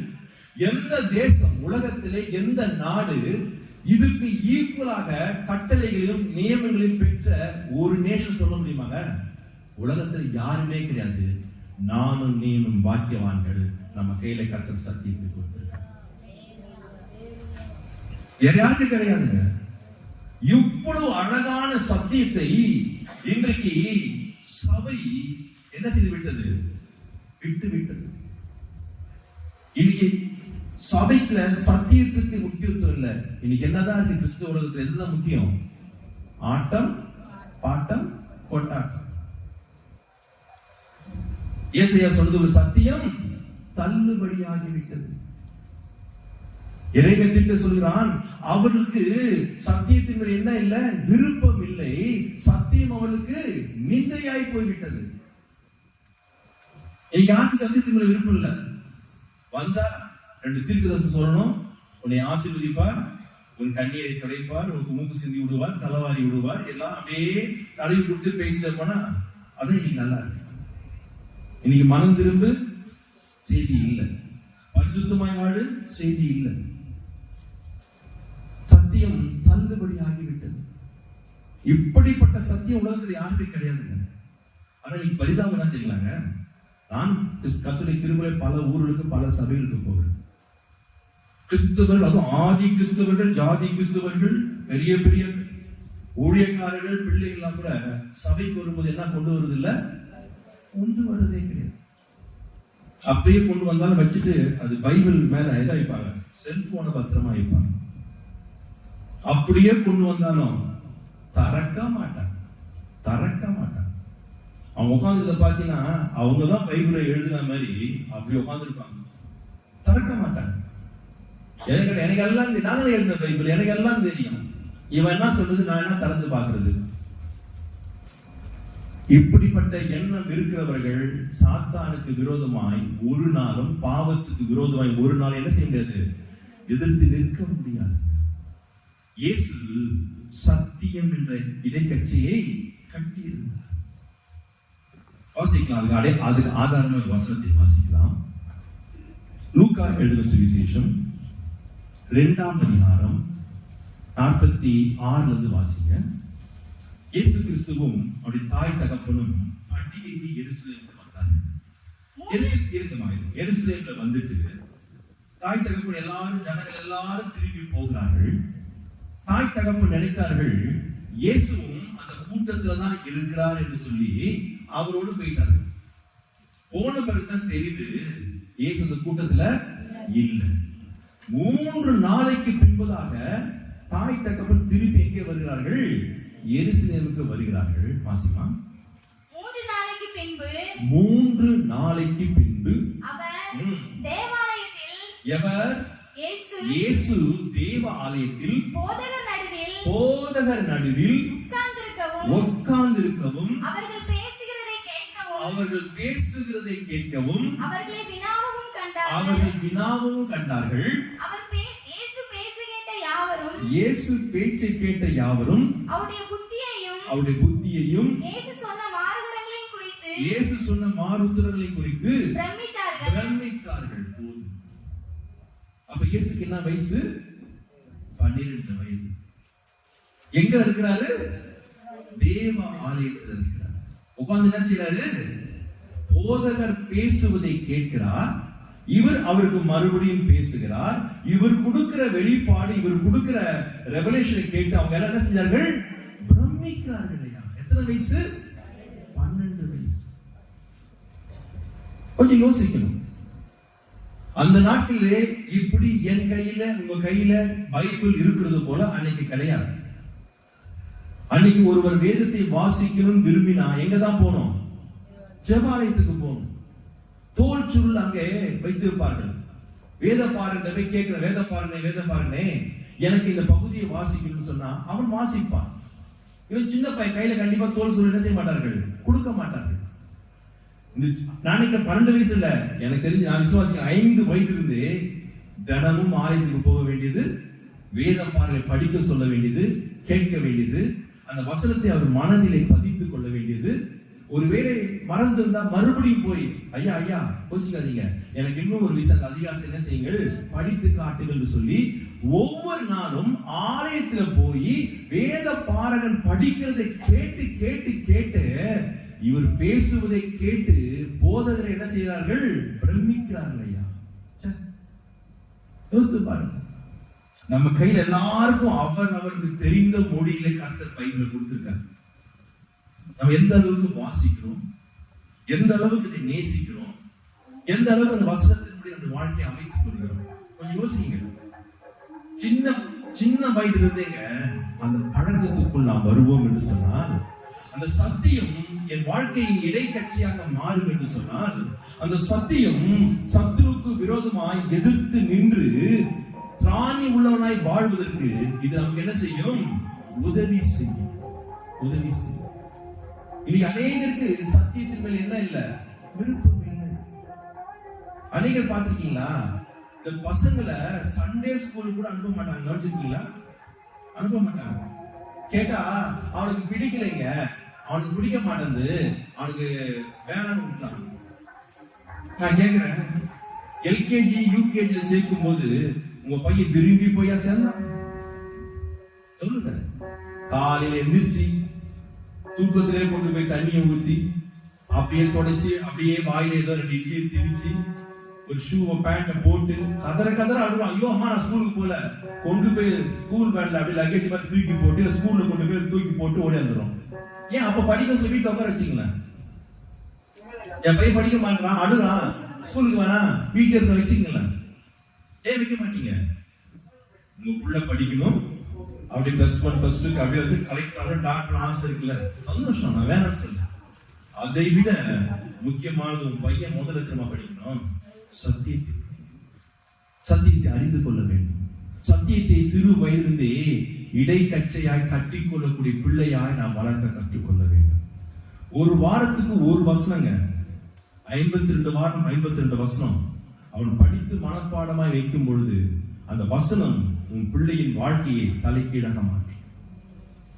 அந்த வசனம் தான் மாற்றுங்க, அந்த வசனம் மாற்றும். ஆனா இன்னைக்கு நமக்கு என்ன இல்லை? அதெல்லாம் விருப்பம் கிடையாது, விருப்பமே கிடையாது. நமக்கு பெற்றாருக்கு இருந்தா பிள்ளைக்கு அப்படி வளர்க்க வேண்டிய எண்ணம் வரும். பெற்றாருக்கே காலேஜ் பைபிள் படிக்கிற பழக்கம் இல்லை. அந்த காலமா இருந்தா அப்பா அம்மா வந்து பைபிள் படிச்சாடா பண்றா அப்படின்னா படிப்பான். இந்த காலத்துல பைபிள் படிச்சா பண்ற அடுத்து கேப்ப நீ படிச்சியா, நீ படிக்க சொல்லியான்னு கேட்பான். அந்த கேள்வி கேட்பான். நம்ம பெற்றார்கள் முன்மாதிரியா இருக்கணும். முதல்ல நாம் எதை நேசிக்க தெரியுமா? இந்த வேதத்தை நேசிக்க வேண்டும். இதுதான் சத்தியம். இதுதான் நம்ம வாழ்க்கையை கடைசி வரைக்கும் நம்மை கொண்டு போகக்கூடியது. வேத வசனங்களை ஆராய்ந்து பாருங்கள், அவைகளால் உங்களுக்கு நித்திய ஜீவன் உண்டு என்று. நமக்கு நித்திய ஜீவனுக்கு கொண்டு போறது தெரியுமா? இயேசு நானே வழியும் சத்தியமா ஜீவமா இருக்குன்னு சொன்னவர் கூட சத்தியத்தை இடைக்கட்சியாக கட்டி இருக்கிறார், நேசித்தார்.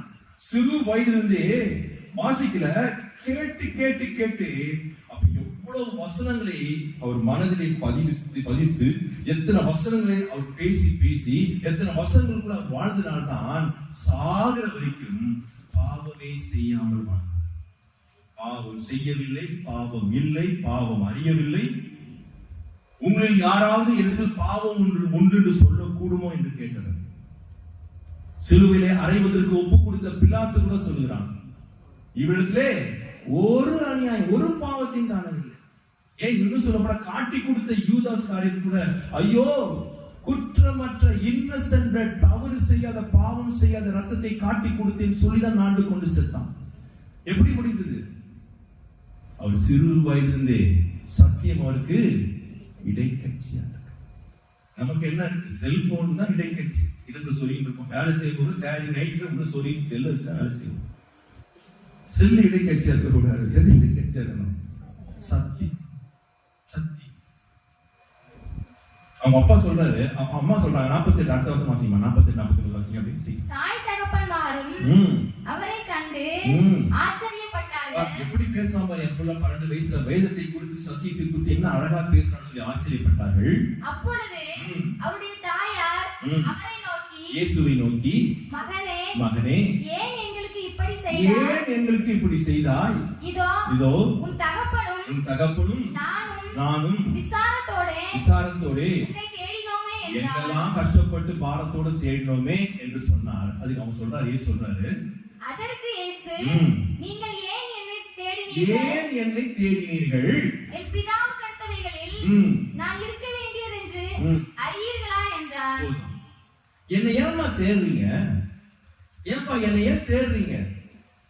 நான் என்ன மத்த புள்ள மாதிரி பைக் எடுத்து குருன்னு ஓடி டாஸ்மாக்ல போய் தண்ணி அடிச்சுக்கிட்டோம், இல்ல மரத்துக்கு கீழே போய் கஞ்சா அடிச்சுக்கிட்டோம், இல்ல எங்க ஷாப்பிங் போய் ஷாப்பிங் மால்ல பொண்ணோட ஊர் சுத்துறோம்னா நான் யார்? எங்க இருப்பேன்? பிதாவுக்கு அடுத்த காரியத்தை தான் இருப்பேன். என்ன தேட வேணாம், நான் எங்கதான் இருப்பேன்? ஆலயத்துல தான் இருப்பேன். நீ எதுக்கு என்ன தேடினீங்க? நான் காணும் சொன்ன நேரம் எங்க வந்திருக்கணும்? ஆலயத்துக்கு வந்திருக்கணும். எந்த அளவுக்கு அந்த சத்தியம் அவருக்கு இடைக்கட்சியா இருந்ததுனால பிதாவாகிய தேவனோடு அவருக்கு என்ன ஐக்கியம் இருந்து பாத்தீங்களா? என்ன ஐக்கியம்? சத்தியத்தோடு கூட என்னுடைய ஐக்கியம் பலப்பட பலப்பட பலப்பட தேவனோடு ஒரு ஐக்கியத்திலே நான் உறுதியாய் நிற்க எப்பேற்பட்ட சத்துரு எனக்கு முன்னால வந்து நின்னாலும் அப்படி எதிர்க்க எனக்கு திராணி உள்ளவனாய் தேவன் உதவி செய்வார். நம்ம எங்க இருக்கிறோம்? ஆலயத்துக்கு ஞாயிற்றுக்கிழமை ஒரு நாள் ஆலயத்துக்கு வருவதே இன்னைக்கு பெரும்பாடு. இயேசு எங்கதான் இருந்தாரு? ஆலயத்தில். இத்தனைக்கு அவங்க சும்மா இல்லைங்க, அவர் தச்சன் மகன், அவங்க அப்பாவுக்கு பிசினஸ்ல உதவி செஞ்சுட்டு தான் இருந்தாரு. அதற்கு மத்தியிலும் அவர் நேரத்தை யாரோட செலவு செஞ்சார் தெரியுமா? சத்தியம் என்ற இடைக்கட்சியோடு உதவியோடு கூட பிதாவோடு கூட ஐக்கியத்துல சரியா. ஆகையினால்தான் அவரால் என்ன செய்ய முடியல? பாவம் செய்ய முடியும். உனக்கு பேக்கப் வேணும்னா, பாவத்தை எதிர்த்து நிற்பதற்கு ஒரு பேக்கப் வேணுமா? சத்துருடைய தந்திரத்தை எதிர்த்து நிற்கிறதுக்கு ஒரு பேக்கப் வேணுமா? உன் ஐக்கியம் யாரோட இருக்கணும்? சத்தியத்தோடு. அந்த சத்தியத்தோடு கூட உன் கட்சி ஐக்கியம் சரியா இருக்க உனக்கு பின்னாலே நின்று உனக்கு உதவி செய்ய என் தேவன் ஆயத்தமாக இருக்கிறார். ஸ்மித் விக்கிள்ஸ்வத்தில் ஒரு தெய்வ மனிதன் உண்டு. 1880 கடந்த நூற்றாண்டுல வாழ்ந்த ஒரு தெய்வ மனிதன் தான். விசுவாசிகளின் அப்போஸ்தலர் பேர். பள்ளிக்கூடம் போகாதவர், சிறு வயதிலிருந்தே வயல்வெளியிலே அவங்க அப்பா கூட வேலை செய்தவர். கொஞ்சம் பெரியவன ஆரம்பிற்கு பிளம்பர் வேலை செய்து கொண்டிருந்தவர். அந்த அளவுக்கு படிப்பு இல்லாதவர். ஆனால் அவர் எங்கே போனாலும் பாக்கெட்ல எப்பவுமே என்ன இருக்குமா தெரியுமா? பைபிள். அவர் சொல்றாரு, பைபிள் இல்லாம நான் என்னதான் போட்டு சூட்டு போட்டு வெளியே போனா கூட நான் வஸ்திரத்தை இன்னும் சரியாய் உடுத்தாத ஒரு குறையுள்ள மனிதனாக தான் போகிறேன் உணர்வோடு கூட எங்கே போனாலும் கையில் என்ன பாக்கெட் இருக்குமா? பைபிள் இருக்குமா? எங்க டைம் கிடைச்சாலும், எந்த இடத்துல டைம் கிடைச்சாலும், பஸ் ஸ்டாண்ட் ஸ்டேஷன் எங்க நின்னாலும் சும்மா இருக்கும் உடனே என்ன செய்வாராம்? பைபிளை படிப்பார். அவர் வாழ்க்கையில நியூஸ் பேப்பரோ வேற எந்த புஸ்தகமோ படிச்சதே கிடையாது. அவர் சொல்றாரு, அவர் கொடுத்த டெபினிஷன், ஒரு மனிதன் எப்பேற்பட்ட பரிசுத்தமான இருந்தும் ஒரு பேப்பரை ஒரு கொஞ்ச நேரம் படித்தால் அது படித்து முடிக்கிறதுக்குள்ளே அவன் பாவியாய் மாறி விடுவான். எப்பேற்பட்ட பாவியா இருந்தாலும் அது ஒரு வேதாகமத்தை அவன் படித்து முடிக்கிறதுக்குள்ள அவன் பரிசுத்தவனாய் மாறிடுவான். என்ன ஸ்டேட்மெண்ட் பாத்தீங்களா? என்ன ஸ்டேட்மெண்ட்? நம்ம வாழ்க்கையை தலைக்கீழாக, என் வாழ்க்கையை தலைக்கீழாக மாற்றினது இந்த வேதம் தான். அதான் நான் ஆழமாய் சொல்கிறேன். அதனால உங்களுக்கு உறுதியாக சொல்கிறேன். நேற்று சொன்ன என் வாழ்க்கை துர்மார்க்கமான ஜீவனம். எனக்கும் இயேசுக்கு சம்பந்தம் கிடையாது. என்னையும் இயேசு ஒரு நாள் தொட்டு ரட்சித்தார். நான் அவருடைய பிள்ளையாய் மாறினேன். நான் சத்தியத்துக்கு கீழ்ப்படி ஞானஸ்நானம் எடுத்தேன். அப்பொழுது ஒரு ஞானஸ்தானம் கொடுத்த பாஸ்டர் ஒரு பைபிள் கொடுத்தார். அன்னைக்குதான் என் வயசுல முதல் கையில என்ன சொல்றேன், பைபிள் சொல்றேன். நான் வாங்கிட்டு அப்படி போனேன். திருப்பி கூப்பிட்டார், தம்பி இங்க வாப்பா, சொல்லுங்க ஐயா, டெய்லி பைபிள் படிக்கணும். சரிங்க, நீ ஃபர்ஸ்ட் புதிய ஏற்பாட்டுல படிக்க ஆரம்பி, அப்புறமா பழைய ஏற்பாடு படிக்கலாம். ஏன்னா புதிய ஏற்பாடு படிச்சுன்னா பழைய ஏற்பாடு படிக்கவும் உனக்கு புரியாது. கொஞ்ச நாள் புதுசு படி, அப்புறமா படி. சரிங்க ஐயா, வாங்கி வீட்டுக்கு போனேன். நான் திறந்து அந்த புதிய ஏற்பாடை கண்டுபிடிக்கிறதுக்கே எனக்கு ஒரு 10 நிமிஷம் ஆச்சு. கண்டுபிடிச்சா ஆரம்பிச்சேன். என்ன இருக்கும் புதிய ஏற்பாட்டுல? முதல் அதிகாரம் முதல் வசனம் இருக்கும், வம்ச வரலாறு. இவர் இன்னாரை பெற்றார், அவர் இன்னாரை பெற்றார். 10 வசனம் படிச்சுட்டு நானே கேட்டுக்கிட்டேன், எவனை பெற்ற எனக்கு என்னடா வந்துச்சு, இது ஏன்னா என்ன படிக்க சொன்னான்னு நினைச்சேன். உண்மை. ஆனா நான் படிக்க அதே வம்ச வரலாறு இருந்து ஒரு வசனத்தின் மூலமாய் ஆண்டவர் எனக்கு நல்ல சத்தியத்தை கற்றுக் கொடுத்தார். வல்லமைங்க, இந்த வேதாத்துல வார்த்தை ஒவ்வொன்றும் வல்லமை. நான் கூட்டத்துக்கு சென்று கலாட்டா செய்ய ஊழியக்காரருக்கு விரோதமாய் செயல்பட போவேன். நல்லா கவனிங்கள், கூட்டம் முடிகிற வரைக்கும் அமைதியா அமர்ந்திருப்பேன். பிரசங்கர் சொல்றத அப்படியே கேட்பேன். ஏன் தெரியுமா? அதை உள் வாங்கிட்டு போய் தான் அவரோடு கூட நான் தர்க்கம் பண்ணுவேன். எனக்கு இந்த பைபிளை பத்தி ஒன்றும் அப்பவும் தெரியாது, இப்பவும் தெரியாது. அவர் சொல்றதை கேட்டுக்கிட்டு அந்த வார்த்தையை வச்சு அவர்கிட்ட போய் நான் தர்க்கம் பண்ணி சண்டை போடுவேன். நான் உட்கார்ந்து கேட்டது நோக்கம் கெட்ட புத்தி. ஆனால் இந்த வார்த்தைக்கு ஒரு வல்லமை உண்டு தெரியுமா? என் புத்தி கெட்டது, இந்த வசனம் உள்ள போய் இன்னைக்கு உங்கள் முன்பதாக ஒரு விசுவாசியாக மாத்திரமல்ல, ஊழியக்காரனாக தேவன் மாற்றியிருக்கிறார். வல்லமை உள்ள வசனங்கள், சத்தியம். இது உங்கள் வாழ்க்கையின் இடைக்கச்சையை மாறும் என்று சொன்னார். உங்கள் எதிர்காலத்திலே எல்லாவற்றையும் செய்து முடிக்க அவருக்கு முன்பதாக திராணி உள்ளவராய் மாறுவதற்கு இந்த சத்தியம் நமக்கு உதவி செய்யும். இரண்டாவதாக வாசிங்க, 14ஆம் வசனத்தில் 2ஆம் பகுதி வாசிங்க. நீதி என்னும் மார்க்கவசத்தை தரித்தவர்களாய். இப்போது இரண்டாவது நம்முடைய இருதயம். மார்க்கவசம் எங்க போடுவாங்க? செஸ்ட்ல போடுவாங்க. எதை காப்பதற்காக? உன் இருதயத்தை காப்பதற்காக. இரண்டாவது, இந்த மார்க்கவசம் நான் போடணும். இயேசு போட்டிருந்தாரா? போட்டிருந்தார். ஏசாயா தீர்க்கதரிசன புத்தகம் 59ஆம் அதிகாரம் 17ஆம் வசனத்தை வாசிங்க.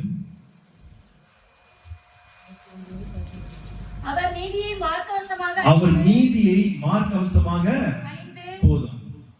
அவர் என்ன அணிந்திருக்காரு? அப்போ சத்தியத்தை இடைக்கட்சியாக அணிந்திருக்கிறார், நீதியை மார்க்கவசமாக அணிந்திருக்கார். நாம் அணியணுமா வேணாமா? நீதி என்றால் என்ன? நீதியாய் வாழ வேண்டும் என்று சொல்கிறார்கள். அப்படின்னு எப்படி வாழ்வது? இயேசு கிறிஸ்துவின் ரத்தம் என்னையும் உங்களையும் எவ்வளவு மாற்றிடுச்சு? நீதிமானாய் மாற்றி இருக்கு. ஓகே, என்ன மாற்றிட்டாரு. அப்ப என் கிரியை எப்படி இருக்கணும்? என் வாழ்க்கை எப்படி இருக்கணும்? நீதியாக இருக்க வேண்டும். நீதி செய்கிறவன் இன்னும் நீதி செய்யட்டும். நீதி செய்யறது என்ன அர்த்தம்? எது கர்த்தருடைய பார்வைக்கு என் வாழ்க்கை நீதியா இருக்கிறது? உபாகமத்தின் புஸ்தகம் 6ஆம் அதிகாரம் 25ஆம் வசனத்தை வாசிங்க. நம்முடைய தேவனாகிய கர்த்தர் நமக்கு கட்டளையிட்டபடியே நாம் அவர் சமூகத்தில் இந்த எல்லா கட்டளைகளின்படியும் செய்ய சமாதானமாயிருந்தால் நமக்கு நீதியாய் இருக்கும். அல்லேலூயா. சொல்ல மாட்டீங்களோ? இதுல இருக்கிற கட்டளைகளின்படி நாம் செய்ய சமாதானமா இருந்தால் அது அவருக்கு எப்படி இருக்குமா? நீதியா இருக்கும். என்ன சொல்ல வர்றீங்களா? இந்த வசனத்தின்படி நாம் கீழ்ப்படிந்து வாழும்போது அது எனக்கு எப்படி மாறுது? நீதி உள்ள வாழ்க்கை. ஆனா நீங்க நமக்கு என்ன இல்ல? கீழ்ப்படிதல இல்ல. நம்ம ஒண்ணு சொன்னா அதுக்கு ஆப்போசிட்டா தான் செய்வாங்க. இல்லைங்க, விசேஷமாய் இந்த வசனம் என்ன சொல்லுதோ அதுக்கு அப்படியே நாம் கீழ்ப்படிவோம் என்று சொன்னால் அதுதான் கர்த்தருடைய பார்வையில் எப்படி இருக்கு? நீதி உள்ள வாழ்க்கையாக இருக்கு. சரி, ஆண்டவராக இயேசு கிறிஸ்து கூட நீதி என்ற மார்க்க அவசியம் தெரிந்திருந்தாரு. அவர் எப்படி வாழ்ந்தாரு? அவரும் கீழ்ப்படிந்து வாழ்ந்தாருங்க. இப்ப வாசித்த லூக்கா எழுதின சுவிசேஷம் 2ஆம் அதிகாரம் 51ஆம் வசனத்தை வாசிங்கள். தம்முடைய புயத்தினாலே மத்தேயு 2ஆம் அதிகாரம், லூக்கா 2ஆம் அதிகாரம், மன்னிக்கணும், இயேசுவானவர் ஞானத்திலும் அது இந்த வசனம். பின்பு அவர் அவர்களுடனே கூட போய் அப்பா அம்மா கூட போய் நாசரேத் ஊரில் சேர்ந்து அவர்களுக்கு கீழ்ப்படிந்திருந்தார். போதும். எப்படி இருந்தாரு? யார் இவரு? இயேசு கிறிஸ்து. Jesus Christ is the perfect God. ஆனால் imperfect parents கூட perfect God எப்படி வாழ்ந்தாரு? கீழ்ப்படிந்து வாழ்ந்தார். நம்ம கீழ்ப்படிகிறோமா? சொல்லுங்க பார்க்கலாம். எத்தனை வயசு? 12 வயசு. நான் என்ன தெரியுமா? என் பிதாவுக்கு ஒரே குமாரன். நீங்கெல்லாம் மனுஷ அப்பா அம்மா, நீங்க பாவி, தவறினவர்கள், குறைவுள்ளவர்கள். நானா உங்களுக்கு கீழ்ப்படினுமா? கேட்கலங்க. Perfect God obey to the imperfect parents. என்ன கீழ்ப்படிதல் இருந்திருந்தால் அவருக்கு சத்தியம் என்கிற மார்க்க கவசம் இருந்தது. நம்ம கீழ்ப்படிக்கிறோமாங்க? இந்த பிள்ளைங்க வாலி பிள்ளைங்க உட்காந்துருக்கீங்க, நம்ம அப்பா அம்மா கீழ்ப்படிறீங்களா? கீழ்ப்படிவாங்க. படிக்கிறாங்க. நான் சொல்லட்டுமா? செல்ல உட்காந்து ஷார்ட் தள்ளிக்கிட்டே இருப்பாங்க. பெருசா சாதிக்க போறது இல்லை. அதுக்கு முதல்ல என்ன பார்த்தோம்? 5 நிமிஷம் 100 200 தள்ளுவாங்க. முதல் பார்த்தோம் மனசு இருக்க, ஆனா தள்ளிக்கிட்டே இருப்பாங்க. அப்படி தள்ளிட்டே இருக்கும்போது அம்மா வந்து, பாப்பா இந்த ஃப்ரிட்ஜ்ல சாக்லேட் ஐஸ்கிரீம் வச்சிருக்கேன், எடுத்து சாப்பிடுன்னு சொல்லுங்க. தபக்கு ஓடி போய் எடுத்து ஐஸ்கிரீம் சாப்பிட மாட்டீங்களா? பார்த்தது இல்லையா? என்ன கீழ்ப்படிதல் பார்த்தீங்களா? சொன்ன உடனே அதே சில டைம் தள்ளும்போது, பாப்பா கொஞ்சம் வீட்டை கூட்டுவான்னு சொல்லி பாருங்க, காதுலயே 10 வாட்டி சொன்னாலும் காதுல. என்ன கீழ்ப்படிதல்? என்ன கீழ்ப்படிதல்? இயேசு கீழ்ப்படிந்தார். இன்னைக்கு என்ன செய்ய முடியல? கீழ்ப்படிய முடியும். கீழ்ப்படியில கூட பரவாயில்ல, அதுக்கும் ஒரு மடிப்பில் போய் என்ன செய்யறார்கள்? எதிர்த்து பேசுகிறார்கள். அப்போ இன்னும் நீதி உள்ள வாழ்க்கை இல்லை. இன்னும் எப்படிதான் வாழ்ந்து கொண்டிருக்கிறார்கள்? அநீதி உள்ள வாழ்க்கை வாழ்கிறார்கள். அவர்களால் அவர்கள் செய்வது ஒரு நாளும் வாய்க்காது. சகலத்தையும் செய்து முடித்து என் தேவனுக்கு முன்பாக நிற்க திராணி உள்ளவர்களாய் மாற முடியாது. சொல்லுவா, விசேஷமா சிறு பிள்ளைகளில் இருந்து சத்தியத்தை நேசிக்க கற்றுக் கொடுங்கள். வாலிப பிள்ளைகள் சத்தியத்தை கேட்டவர்கள் கேட்ட வசனத்தில் வரைக்கும் கீழ்ப்படிய ஆரம்பிங்க. வீட்டுல பிள்ளைகள் அப்பா அம்மாவுக்கு கீழ்ப்படிஞ்சாதான் வெளியிலையும் மற்றவர்களுக்கு என்ன செய்ய முடியும்? கீழ்ப்படிய முடியும். அது மாத்திரமல்ல, சபையிலையும் எப்படி இருக்க முடியும்? கீழ்ப்படிய முடியும். எல்லாற்றுக்கும் மேலாக ஆண்டவருக்கு என்ன செய்ய முடியும்? கீழ்ப்படி. கண்ட சகோதரிடத்திலே அன்பு கூறாதவன் காணாத தேவனிடத்தில் எப்படி அன்பு கூற முடியும்? கண்ணால கண்டு பெற்றெடுத்த பெற்றாருக்கு கீழ்ப்படிய முடியாத நீங்கள் காணாத தேவனுக்கு எப்ப கீழ்ப்படுவீர்கள்? கீழ்ப்படிதல் இல்லை. எல்லாத்துக்கும் முரட்டாட்டம், எல்லாத்துக்கும் எதிர்த்து நிற்கிறது, எல்லாத்துக்கும் முறுமுறுப்பு. இஸ்ரேல் மக்கள் 40 வருஷம் ஏங்க வனாந்தரத்தில் அலைஞ்சார்கள்? யோசிங்க. என்ன வாக்கு கொடுத்தார்? நல்ல வாக்கு தானமா? வந்த உடனே கொடுத்துட்டாரா? அப்படி வந்த உடனே கொடுத்துட்டாரா? 40 வருஷம் எங்க அலைய விட்டாரு? எங்க கொண்டு போனாரு? முதல்ல எங்க கொண்டு போனாரு? வனாந்தரத்துக்கு. ஏன்? அங்க போய் அவரோடு கூட அவர் எப்படி பேசுறாரு தெரியுமா? பட்சமாய் பேசுகிறார். சொல்லி கொடுத்தார். சொல்லி கொடுத்து கீழ்ப்படியும் சொல்லி கொடுத்தார். எவனும் என்ன செய்யல? கீழ்ப்படி. தேவனை கேள்வி கேட்பது, ஊழியக்காரனை கேள்வி கேட்பது, ஊழியக்காரனுக்கு விரோதமாய் முறுமுறுக்கிறது, ஊழியக்காரனுக்கு விரோதமா கல் எடுக்கிறது. நம்ம மக்கள் கல் எடுக்க மாட்டீங்க, சொல் எடுப்பீங்க. கல்லு கூட டேஞ்சரானது சொல்லு. இப்படியே இருந்தால் வனாந்தரத்துல அலைந்து திரிந்து வனாந்தரத்திலே மடிய வேண்டியதுதான். அதனால்தான் இந்த பண்டிகை நாட்களிலே நீங்கள் ஏதோ பேருக்கு பண்டிகை கொண்டாடாமல் உங்களை நீங்கள் பரிசுத்தப்படுத்திக் கொண்டு ஒரு டிட்டர்மினேஷனோடு கூட இந்த புதிய ஆண்டுக்கு நாம் பிரவேசிக்கும் போது நீங்கள் செய்வதெல்லாம் என் தேவன் வாய்க்கும்படி செய்வார். இயேசு தாய் தகப்பனுக்கு கீழ்ப்படிந்தார். மத்திய எழுதின சுவிசேஷம் 3ஆம் அதிகாரம் 15 நீங்க வாசிக்கும் போது நான் சொல்றேன், எடுத்து வச்சுங்க, நான் சொல்றது கேளுங்க. இயேசு ஒரு நாள் யோர்தான் நதிக்கரை ஓரமாய் நடந்து வருகிறார். பிதாவாகிய தேவன் ஆண்டவராக இயேசு கிறிஸ்துவிட்ட சொல்லி இருப்பார், இயேசுவே நீ போய் என்ன செய்ய, ஞான ஸ்நானம் எடுத்துக்கோ. வீட்டிலே அப்பா அம்மாக்கு கீழ் படிந்ததினாலே இயேசு உடனே யாருக்கு கீழ்ப்படிந்தாரு? பிதாவுக்கு கீழ்ப்படிந்தார். அந்நாட்களிலே அந்த 3ஆம் அதிகாரம் மத்திய 3ஆம் வீட்டில் வாசிப்பார்கள். எல்லாரும் பாவத்தை அறிக்கை செய்து என்ன எடுக்கிறார்கள்? ஞானஸ்தானம் எடுக்கிறார்கள். அந்த லைன்ல போய் யார் நிற்கிறார்? இயேசுவும் நிற்கிறார். அது எவ்வளவு பெரிய ஒரு டிக்னிட்டி தெரியுமாங்க? யோசித்து பாருங்க. இவர் தான் சொன்னாரு தேவகுமார்னு சொன்ன, நானும் பிதாவும் ஒன்னா இருக்குன்னு சொன்னாரு. இவர் ஏன் அவன் ஞானஸ்தானம் எடுக்கிறாரு? ஏதோ ரகசியமா ஏதோ பண்ணிட்டாரா? பேசிருப்பாங்க, பேசு. ஏற்கனவே ஒரு முத்து அநேகமா பேசுறான், வெயில் ஸ்கூலுக்கு தலைவர் சொல்றான், என்னெல்லாம் பேசியிருப்பார்கள். இயேசு எதை குறிச்சு கவலைப்படல, நீ என்னன்னா சொல்லிக்கோ, நான் என் பிதாவின் சத்தத்துக்கு கீழ்ப்படியும், அதுதான் நீதி. வாசிங்க 15ஆம் வாசிங்கள். அவனுக்கு பிரதியுத்தரமாக, இப்பொழுது இடம் கொடு. இப்பொழுது ஞானஸ்தானம் எடுப்பதற்கு யோவான் ஸ்நானத்தை சொல்ற இடம் கொடு. இப்படி எல்லா நீதியும் நிறைவேற்றுவது நமக்கு ஏற்றதா இருக்கிறது. அந்த வார்த்தைங்க, அந்த கீழ்ப்படிதல் நீதியை நிறைவேற்றுகிறது. நீதியை நிறைவேற்ற இன்னும் ஞானஸ்தானம் எடுக்காமல் அமர்ந்திருக்கிற பிள்ளைகளே, பெரியவர்களே, உங்களோடு தான் ஆவியானவர் பேசுகிறார். இயேசுவை காற்றி நீங்க ஒன்றும் பெரிய ஆள் கிடையாது. இயேசுவே எடுத்தார். ஏன் தெரியுமா எடுத்தாரு? பாவினால் அறிக்கை செய்தார், எடுக்கல. நமக்கு எல்லாருக்கும் ஒரு முன் மாதிரியாய் வாழ்ந்து காட்டும்படியாக எடுத்தார். நீதியை நிறைவேற்றும்படியாக எடுத்தார். மூன்றாவது தேவ சித்தத்தை நிறைவேறும்படியாக எடுத்தார். யோவான் 6ஆம் அதிகாரம் 38ஆம் வசனத்தை வாசிங்கள் சீக்கிரமா. யோவான் 6:38.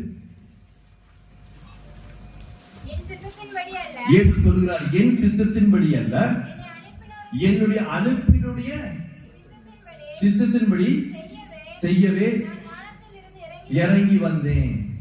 அந்த நிறைவேற்றுவதற்கு தான் இயேசு யோர்தான் நதிக்கரையிலே ஞானஸ்நானம் எடுத்தார்.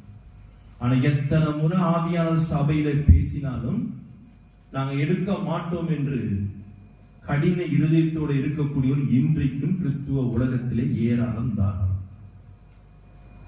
ஞானஸ்நானம் எடுக்காதவர்கள் எங்க போக முடியாது? பரலோகத்தை காண முடியாது, பிரவேசிக்க முடியாது, சான்ஸே கிடையாது.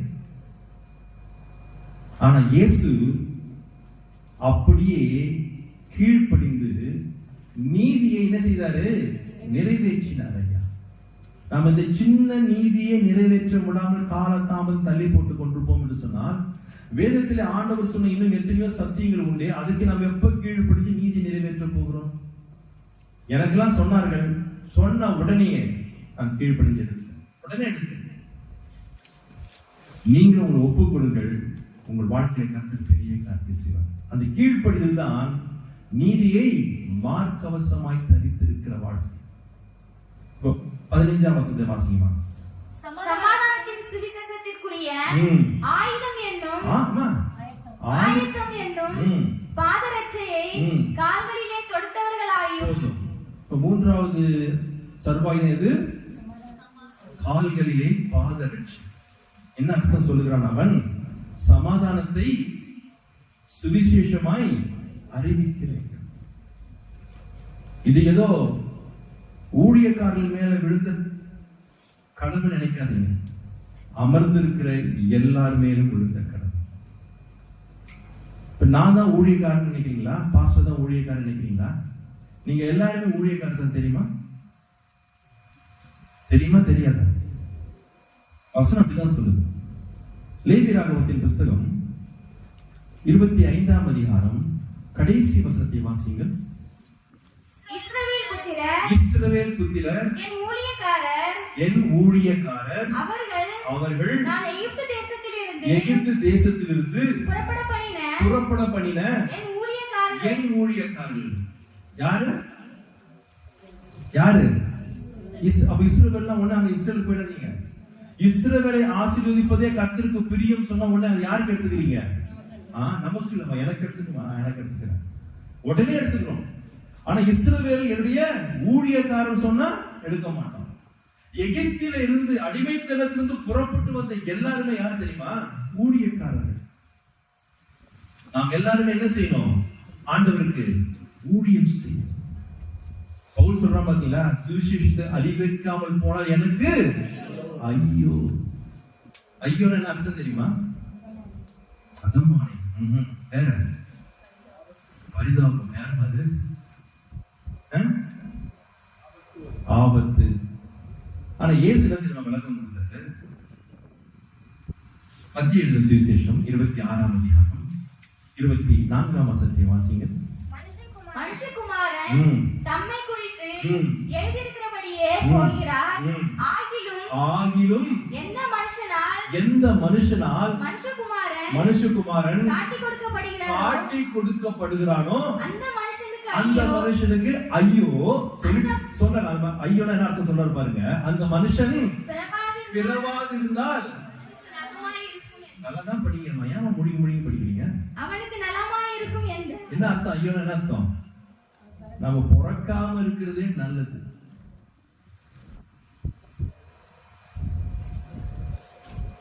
தயவு செய்துங்க, சுவிசேஷத்தை நாம் எல்லாரும் என்ன செய்ய வேண்டும்? அறிவிக்க வேண்டும். அதுக்கு உடனே ஒரு பெரிய மேடை, 10 லைட், ஒரு கேமரா, ஜூம் பண்ணி அப்படி கிட்ட காட்டுறதுலாம் அதெல்லாம் ஊழியம் இல்லை.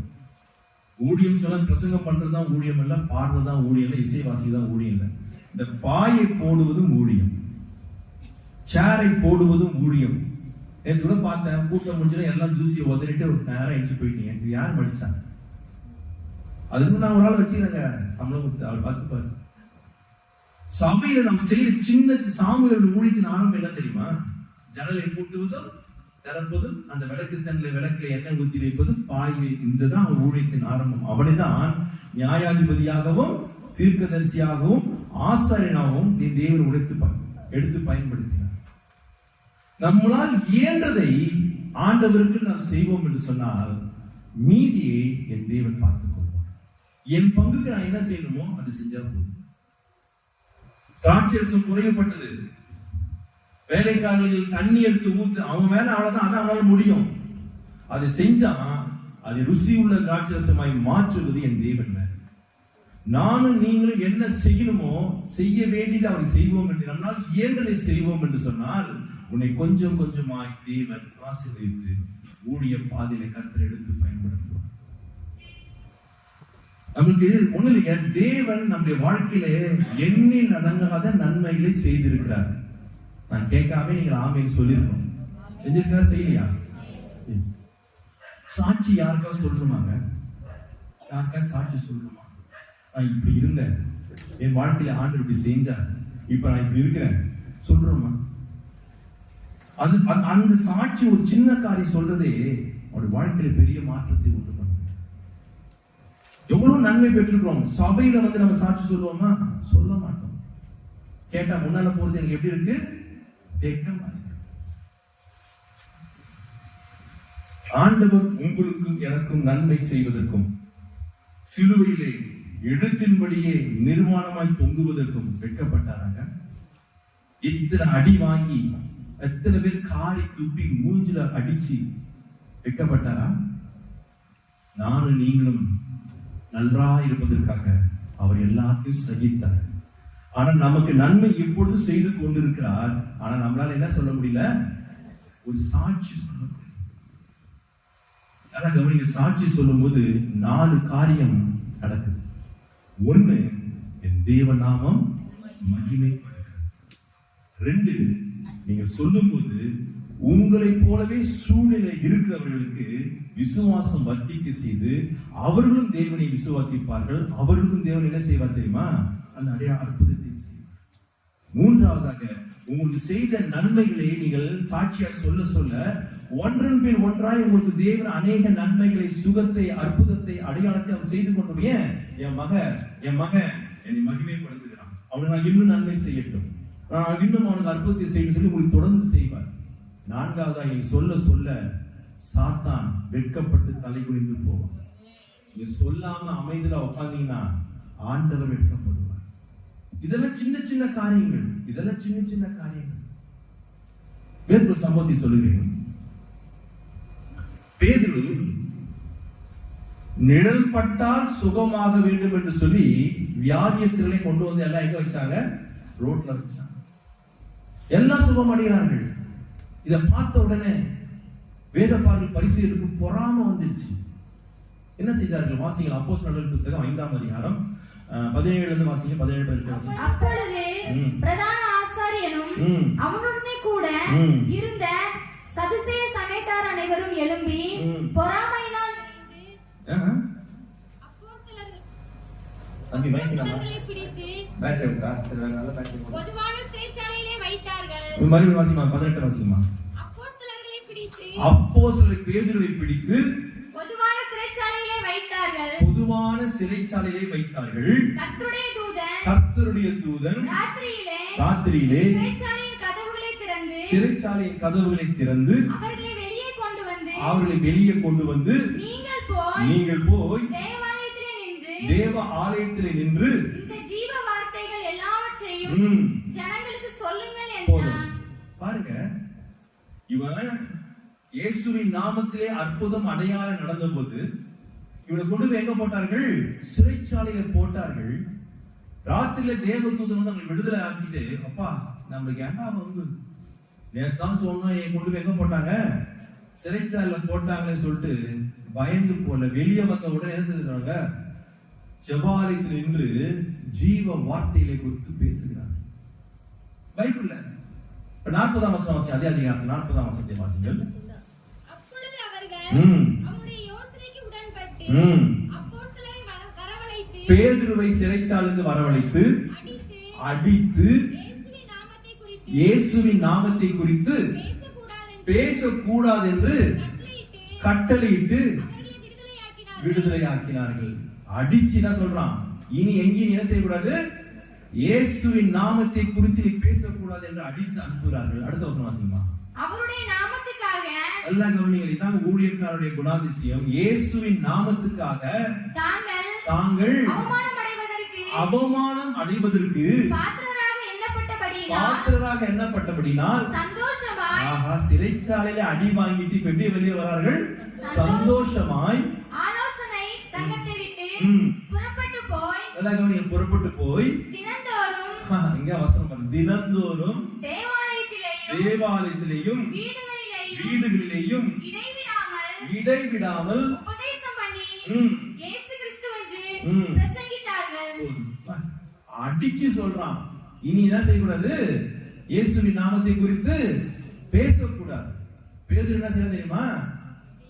இடைவிடாமல் தினந்தோறும் ஜெப ஆலயம் தோறும் வீடுகள் தோறும் இயேசு கிறிஸ்துவை குறித்து அவன் என்ன செய்யறான் தெரியுமா? பேசிக்கிட்டு. நம்ம பேசினா பேச மாட்டோம், அவனுக்கு பேசாதன்னு சொன்னா அவன் பேசுறான். யோசித்து பாருங்க, நம்மளை யாரும் அடிக்கலைங்க. நான் சொல்றேன், மறுபடியும் சொல்றேன், மேடை ஏறி பிரசங்கம் தான் நீங்க உங்களை சந்திக்கிற அன்றாட சந்திக்கிற ஆண்டவரை அறியாத பிள்ளைகளை பேசும்போது நம்முடைய வாழ்க்கையில தேவன் செய்த நன்மைகளை பேசணும். சிறைச்சாலையிலே செய்யாத குற்றத்துக்காக யோசேப்பு உட்கார்ந்து இருக்கான். சந்தோஷமா இருப்பானா துக்கமா இருப்பானா? ஏன் எல்லாம் துக்கமா இருக்கீங்க? சிறைச்சாலையில செய்யாத குற்றத்துக்கு தமிழ சிறைச்சாலையை போட்டு இங்கிலீஷ்ல படிச்சு பார்த்தா டஞ்சன், இருட்டறை. உள்ள இருக்கிறவன் சந்தோஷமா இருப்பானா கவலையா இருப்பானாமாங்க? கவலையா தான் இருப்பாங்க. ஆனா அந்த நேரத்துல தான் 2 பேர் சொப்பனம் காண்கிறார்கள். பான பாத்திரக்காரனும் சுயம்பானம். நானா இருந்தா போட நானே நொந்து போய் நூலா உட்காந்துருக்கிறேன், இதுல வேற அவங்க மூஞ்சி எப்படி இருக்குன்னா துக்கமா இருக்கு. பார்த்துட்டு கேட்கிறான், அவங்க முகம் ஏன் துக்கமா இருக்கு? நாங்க 2 பேரும் சொப்பனத்தை கண்டோம். உடனே யோசிப்பு என்கிட்ட சொல்ல, ஏன் தெரியுமா? கரெக்டா சொன்னா, தேவனே உங்களுக்கு எப்படி இன்ட்ரடியூஸ் பண்றான் பாருங்க. ஜெயில ஒரு அக்யூஸ்ட் கிட்ட யாரை இன்ட்ரடியூஸ் பண்றான்? நம்ம அப்படிதான் கிடைக்கிற சின்ன சின்ன சந்தர்ப்பத்துல நம்முடைய ஆண்டவரை அறிமுகப்படுத்தி செய்யறதுக்கு தான் அதுக்கு எப்பவும் எப்படி இருக்கணும்? ஆயத்தமாக இருக்க வேண்டும். ஆயத்தம் என்ற பாதரட்சியை போட்டிருக்க வேண்டும். எப்பொழுதும் எந்த கேப்லையும் இயேசுவை குறித்து பேசுவதற்கு, சுவிசேஷம் சொல்லுவதற்கு, அவருடைய நாமத்தை மகிமைப்படுத்துவதற்கு, அவருடைய நாமத்தை உயர்த்துவதற்கு எப்பொழுது நாம் எப்படி இருக்கணும்?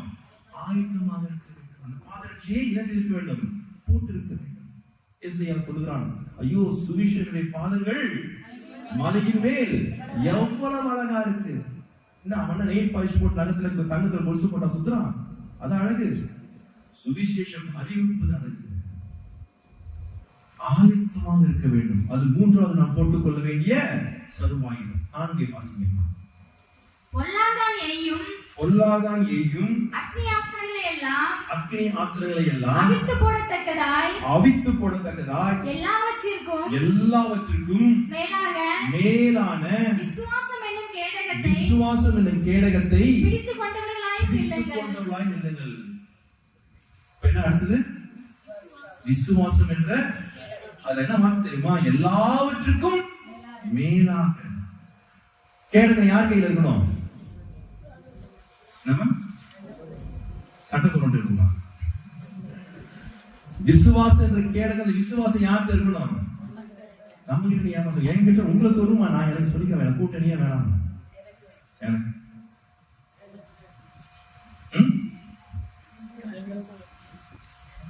அதான் வேதம் சொல்கிறது. 1 யோவானின் புத்தகம் மனப்பாடமா சொல்லாம 5ஆம் அதிகாரம் 4ஆம் வசனத்தை வாசிங்கள். 1 யோவான் 5:4 மனப்பாடமா. தேவனால் பிறப்பதெல்லாம் உலகத்தை ஜெயிக்கும் நம்முடைய விசுவாசமே உலகத்தை ஜெயிக்கிற ஜெயம். யார் விசுவாசம்? திருப்பி சொல்லுங்க, யாருடைய விசுவாசம்? என்னுடைய விசுவாசம். நம்ம எல்லாருக்கும் விசுவாசின் பேரு, ஆனா என்ன இல்ல, எல்லாருக்கும் அநேக கிறிஸ்தவர்களுக்கு அவங்க கிட்ட விசுவாசம் இல்ல. அவங்க விசுவாசம் யாருக்கு தெரியுமா இருக்கு? இன்னொருத்தருடைய விசுவாசத்தை தான் சார்ந்து இருக்கிறது. ஏதாவது பிரச்சனை உடனே அந்த ஊழியக்காரருக்கு போன் பண்ணலாமா, இந்த ஊழியக்காரிக்கு போன் பண்ணலாமா, அங்க ஜெபம் பண்ணலாமா? உங்க விசுவாசம் யாரு மேல இருக்கு? உங்ககிட்ட விசுவாசம் இல்ல, யாருக்கு இருக்கு? அடுத்தவங்களை சார்ந்து. இந்த விசுவாசம் தோல்வியை கொண்டு வரும், ஜெயத்தை கொண்டு வராது. நம்ம கிட்ட இருக்க வேண்டியது தெரியுமா? விசுவாசம். கர்த்தர் எனக்காக யாவையும் செய்து முடிப்பார். விசுவாசம் என்கிட்ட இருக்கணும். ஏன் விசுவாசத்துல வளரல? சத்தியம் என்கிற கட்சி நம்முடைய வாழ்க்கையில இல்லை. பவுல் சொல்கிறான், ரோமருக்கு பவுல் எழுதிய நிருபம் 10ஆம் அதிகாரம் 17ஆம் வசனத்தை வாசிங்கள். ரோமருக்கு பவுல் எழுதிய நிருபம் 10ஆம் அதிகாரம். ஆதலால் விசுவாசம் கேள்வியினாலே வரும், கேள்வி தேவனுடைய வசனத்தினாலே வரும். கேட்கறதுல பாஸ்டர் பார்த்து கேள்வி கேட்கறது இல்ல. கேள்வி இங்கிலீஷ்ல படிச்சு பார்த்தா ஹியரிங். வேத வசனத்தை கேட்க கேட்க நமக்கு என்ன வருமா? விசுவாசம் வரும். டெய்லி யாரும் உங்களுக்கு பிரசங்கம் பண்ண முடியாதுங்க. 24/7 உங்களுக்கு பிரசங்கம் பண்றதுக்கு ஒருத்தர் இருக்கிறார். யார் தெரியுமா? ஆவியானவர். நீங்க எப்பொழுதெல்லாம் உட்கார்ந்து வேதத்தை, சத்தியத்தை நீங்கள் வாசிக்க வாசிக்க வாசிக்க உங்களுக்குள்ளாக என்ன வளரும் தெரியுமா? என்ன தெரியுமா பெருகும்? விசுவாசம் பெருகும். விசுவாசம் என்கிட்டதான் இருக்கணுங்க. நான் தேவனை விசுவாசி. நான் தான் பர்சனல் எக்ஸ்பீரியன்ஸ். அடுத்தவங்க விசுவாசத்தில் அல்ல. கோலியாத் யுத்தத்திலே விழுந்து போக காரணம் என்ன? ஏன் விழுந்து போனா? அவ்வளோ பெரிய மலை போல மனிதன், ஒரு சின்ன பையன் கிட்ட ஏன் விழுந்தான்? வாசிங்கள் 1 சாமுவேல் புஸ்தகம் 17ஆம் அதிகாரம் 7ஆம் வசனத்தையும் 41ஆம் வசனத்தையும் வாசிங்கள். அவனுடைய ஈட்டி தாங்கு நெசவுக்காரரின் படைமரத்தின் கதனியும் அவன் ஈட்டியின் அழகு 600 சேக்கல் இரும்புமாய் இருக்கும். இருக்கும். பரிசை பிடிக்கிறவன் நல்லா பிடிக்கிற அந்த கேடகத்தை பிடிக்கிறவன் அவனுக்கு முன்பாக நடப்பான். அவனுக்கு முன்பாக நடப்பான். 41 பெலிஸ்தனும் நடந்து தாவீதுக்கு கிட்டி வந்தான். பரிசை பிடிக்கிறவன் அந்த கேடகத்தை பிடிக்கிறவன் அவனுக்கு முன்னாக நடந்தான். போதும். இப்ப கேடகம் யார் கையில இல்ல? விசுவாசம் கேடகம் யார் கையில இல்ல? யார் கையில இருந்திருக்கணும்? கையில இருந்திருந்தா அவன் கல்லடி போய் கரெக்டா டிபெண்ட் பண்ணிருக்கான். இப்ப யார்கிட்ட இருக்கு? இன்னொருத்த இருக்கு. இன்னைக்கு அப்படிதான் அநேக கிறிஸ்தவர்கள் விசுவாசி அடுத்தவன் விசுவாசம் சார்ந்து கொண்டு அடுத்தவன் கேடகத்துல குளிர் காய்ந்து கொண்டிருக்கிறோம். அந்த வாழ்க்கை மாறணுங்க. நமக்கும் எனக்கும் தேவனுக்கும் நேரடி தொடர்பு இருக்க வேண்டும்.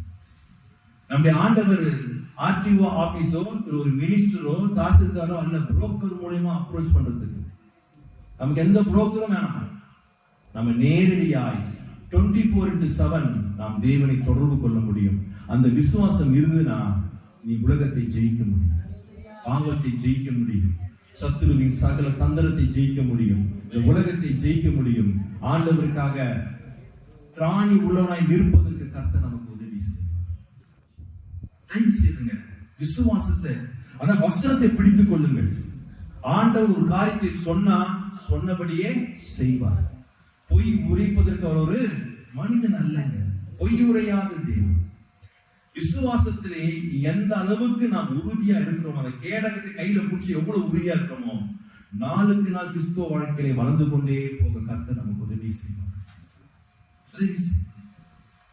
பேதுருவின் வாழ்க்கையிலே அவன் விசுவாசத்தை ஒரு சின்ன காரியத்தை நான் சொல்லி அடுத்த குறிப்புக்கு போகிறேன். மறுபடியும் பேதுருவை குறித்து சிறைச்சாலையிலே ஏரோது ராஜா போட்டுட்டான். எத்தனை அடுக்கு பாதுகாப்பு தெரியுமா? 4 அடுக்கு பாதுகாப்பு பிளஸ் பேதுரு பக்கத்துல 2 பேர் நிக்கிறான், மிலிட்டரி மேன் நிக்கிறான். நான் சொல்ற சம்பவம் முழுசா எங்க இருக்கு தெரியுமா? அப்போஸ்தலர் 12ஆம் அதிகாரம். பேதுரு என்ன செஞ்சு கொண்டு இருந்தான் உள்ள? சொல்லுங்க. ஏங்க நாளைக்கு இவனை வெளியே கொண்டு வந்து ராஜா என்ன செய்ய போறாரு? தலைய வெட்ட போற. நைட்டு தூக்கம் வருமாங்க? புரியல, வராது. ஆனா இவன் எப்படி தூங்குறான்? அயர்ந்த நித்திரை. எப்படி தூக்கம் வந்துச்சு? அதான் விசுவாசம். அதான் விசுவாசம். நான் விசுவாசிக்கிறேன். இயேசு சொன்ன வார்த்தையை பேதுரு மனதிலே வைத்து விசுவாசித்தான், தெய்வ மகிமையை கண்டான்.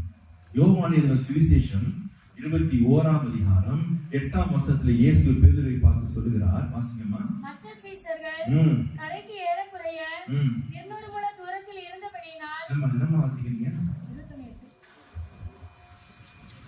யோவான் எழுதின சுவிசேஷம் சரி 18 வாசிங்கம்மா. பேதுருவை பார்த்து இயேசு சொல்லுகிறார், நீ இள வயதுள்ளவனாய் இருந்தபொழுது உன்னை நீயே அறை கட்டிக்கொண்டு உனக்கு இஷ்டமான இடங்களிலே நடந்து திரிந்தாய். நீ முதிர் வயது உள்ளவனாகும் போது போதும். இயேசு சொல்லிட்டாரு. அப்ப நான் எது வரைக்கும் உயிரோடு இருப்பேன்? வயசான கால தாத்தா ஆறவரைக்கும் நான் இருப்பேன். டேய் ஏறுது, நீ என்னடா பிஸ்கெட், நீ என்ன ஒண்ணு செய்ய முடியாது. ஜாலியா உள்ள படுத்து செய்யறான், தூங்குறான். ஏன்? இயேசுவே சொல்லிட்டாரு, நான் எது வரைக்கும் உயிரோடு இருப்பேன்? முதிர் வயது. இந்த வயசுல யாரும் என்ன செய்ய முடியாது? விசுவாசி. அந்த வார்த்தை அப்படியே விசுவாசித்தாங்க. தேவன் தட்டி திறந்து வெளியே கொண்டு போகிறார். விசுவாசிங்கள், கர்த்தருடைய வசனத்தை வாசிங்கள். இயேசு உங்களோடு கூட பேசுற வசனத்தை அப்படியே விசுவாசிங்கள். என் தேவன் நிறைவேற்ற வல்லவராக இருக்கிறார். அடுத்ததாக ஹெல்மெட் மிக முக்கியம். நம்முடைய சிந்தை, நம்முடைய மனம் பாதுகாக்க வேண்டும். அதுக்கு என்ன போட்டு சொல்றான்? ஹெல்மெட். இயேசு போட்டுருந்தாரா? சொல்லுங்க. வாசிங்க 59:17 வாசிங்க. ஏசாயா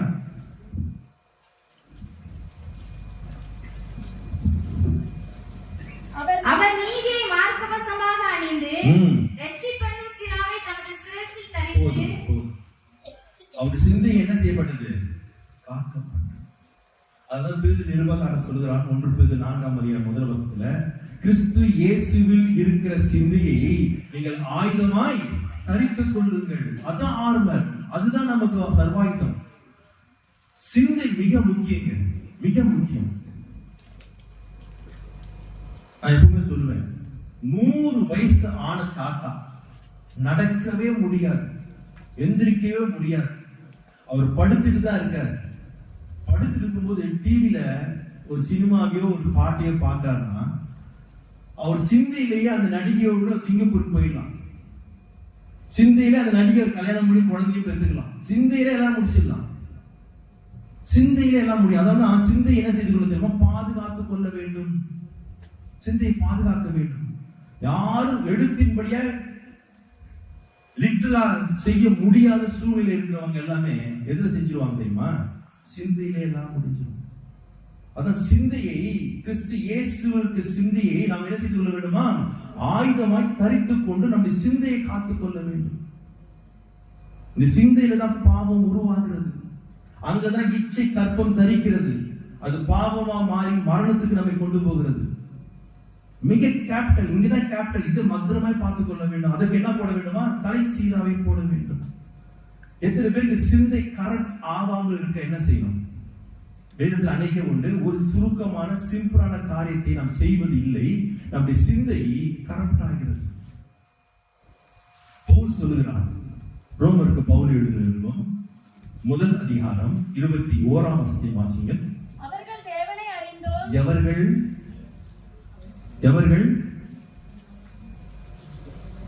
அவர்கள் தேவனை அறிந்தும். அப்ப எவர்கள்? நாம தான் திருப்பி என்னையாம செய்ய நான் தான் சொல்லுங்கம்மா. அந்த மாதிரி சொல்ல வாய் வருதா பாத்தீங்களா? ஊத்து பாத்துக்கிறான். ஏன் உங்களுக்கு நீ தேவனை அறிஞ்சுங்க இல்லையாமா?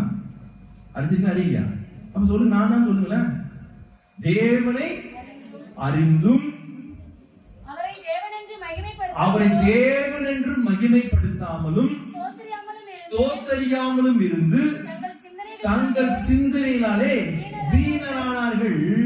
உணர்வில்லாத இருதயம் இருள் அடைந்தது. பாருங்க, எங்க சிந்தை இருள் அடைந்தது, எங்க கெட்டு போது வீணாக தெரியுமா? கிறிஸ்தவர்களுக்கு அவர்கள் தேவனை அறிந்திருந்தும் தேவனை என்ன செய்வதில்லை? மகிமைப்படுத்துவதில்லை. தேவனை என்ன செய்வதில்லை? ஸ்தோத்தரிப்பதில்லை. ஆகினால் சிந்தை என்னவாய் மாறிடுச்சு? வீணாய் போய்விட்டது. பவுல் சொல்லுவாங்க, எல்லாவற்றுக்காகவும் நாம் என்ன செய்ய வேண்டும்? ஸ்தோத்திரம் செய்ய வேண்டும். பிரியாணி கிடைச்சாலும் ஸ்தோத்திரம், பழைய சோறு கிடைச்சாலும் ஸ்தோத்திரம். எல்லாத்துக்கும் ஸ்தோத்திரம், எல்லாத்துக்கும் ஸ்தோத்திரம். நமக்கு எல்லாம் நல்லா இருக்கிற வரைக்கும், எல்லாம் நல்லா இருந்தா லேலியா ஸ்தோத்திரம். ஏதாவது ஒரு கிடக்க கொடுக்க நடந்துச்சு, சரீரத்தில் ஒரு பலவீனம் வந்து ரொம்ப கஷ்டப்படுறோம்னா 1000 ஸ்தோத்திரம் வருமா? என்ன ஆண்டவரே, எல்லா வியாதியும் எனக்கு தான் வருது. எதிர் வீட்டு அந்த பொம்பளை எருமாடு மாறுகிற அவளுக்கு ஒன்றும் வர மாட்டேங்குது, எல்லாம் எனக்கு தான் வருது. நம்ம என்ன செய்வோம்? முறுமுறுப்போம், ஆண்டவரை கேள்வி கேட்போம். எல்லாவற்றுக்கும் என்ன செய்ய வேண்டும்? எப்பொழுதுமே நம்ம ஸ்தோத்திரத்தை படித்து தேவனை மகிமைப்படுத்திக் கொண்டே இருந்தால் உன் சிந்தை என்னவாய் மாறாது? வீணராய் மாறாது. உன் இருதயம் என்னவாய் மாறாது? இருள் அடையாது. எப்பவுமே எல்லாவற்றுக்கும் அங்க செய்ய வேண்டும்? ஸ்தோத்திரம் செலுத்திக்கிட்டே. Praise the Lord. நன்றி ஆண்டவரே, தேங்க் யூ ஜீசஸ். வீட்டை விட்டு பரப்புறோமா? ஸ்தோத்திரம் பண்ணி ஜெபத்தோட பரப்புறோம். திருப்பி வீட்டுக்கு வந்தோமா? ஆண்டவரே என்னை சுகத்தோடு பலத்தோட வீட்டுக்கு கொண்டு வந்தீங்க. ஸ்தோத்திரம். எல்லாவற்றுக்கும் ஸ்தோத்திரம்.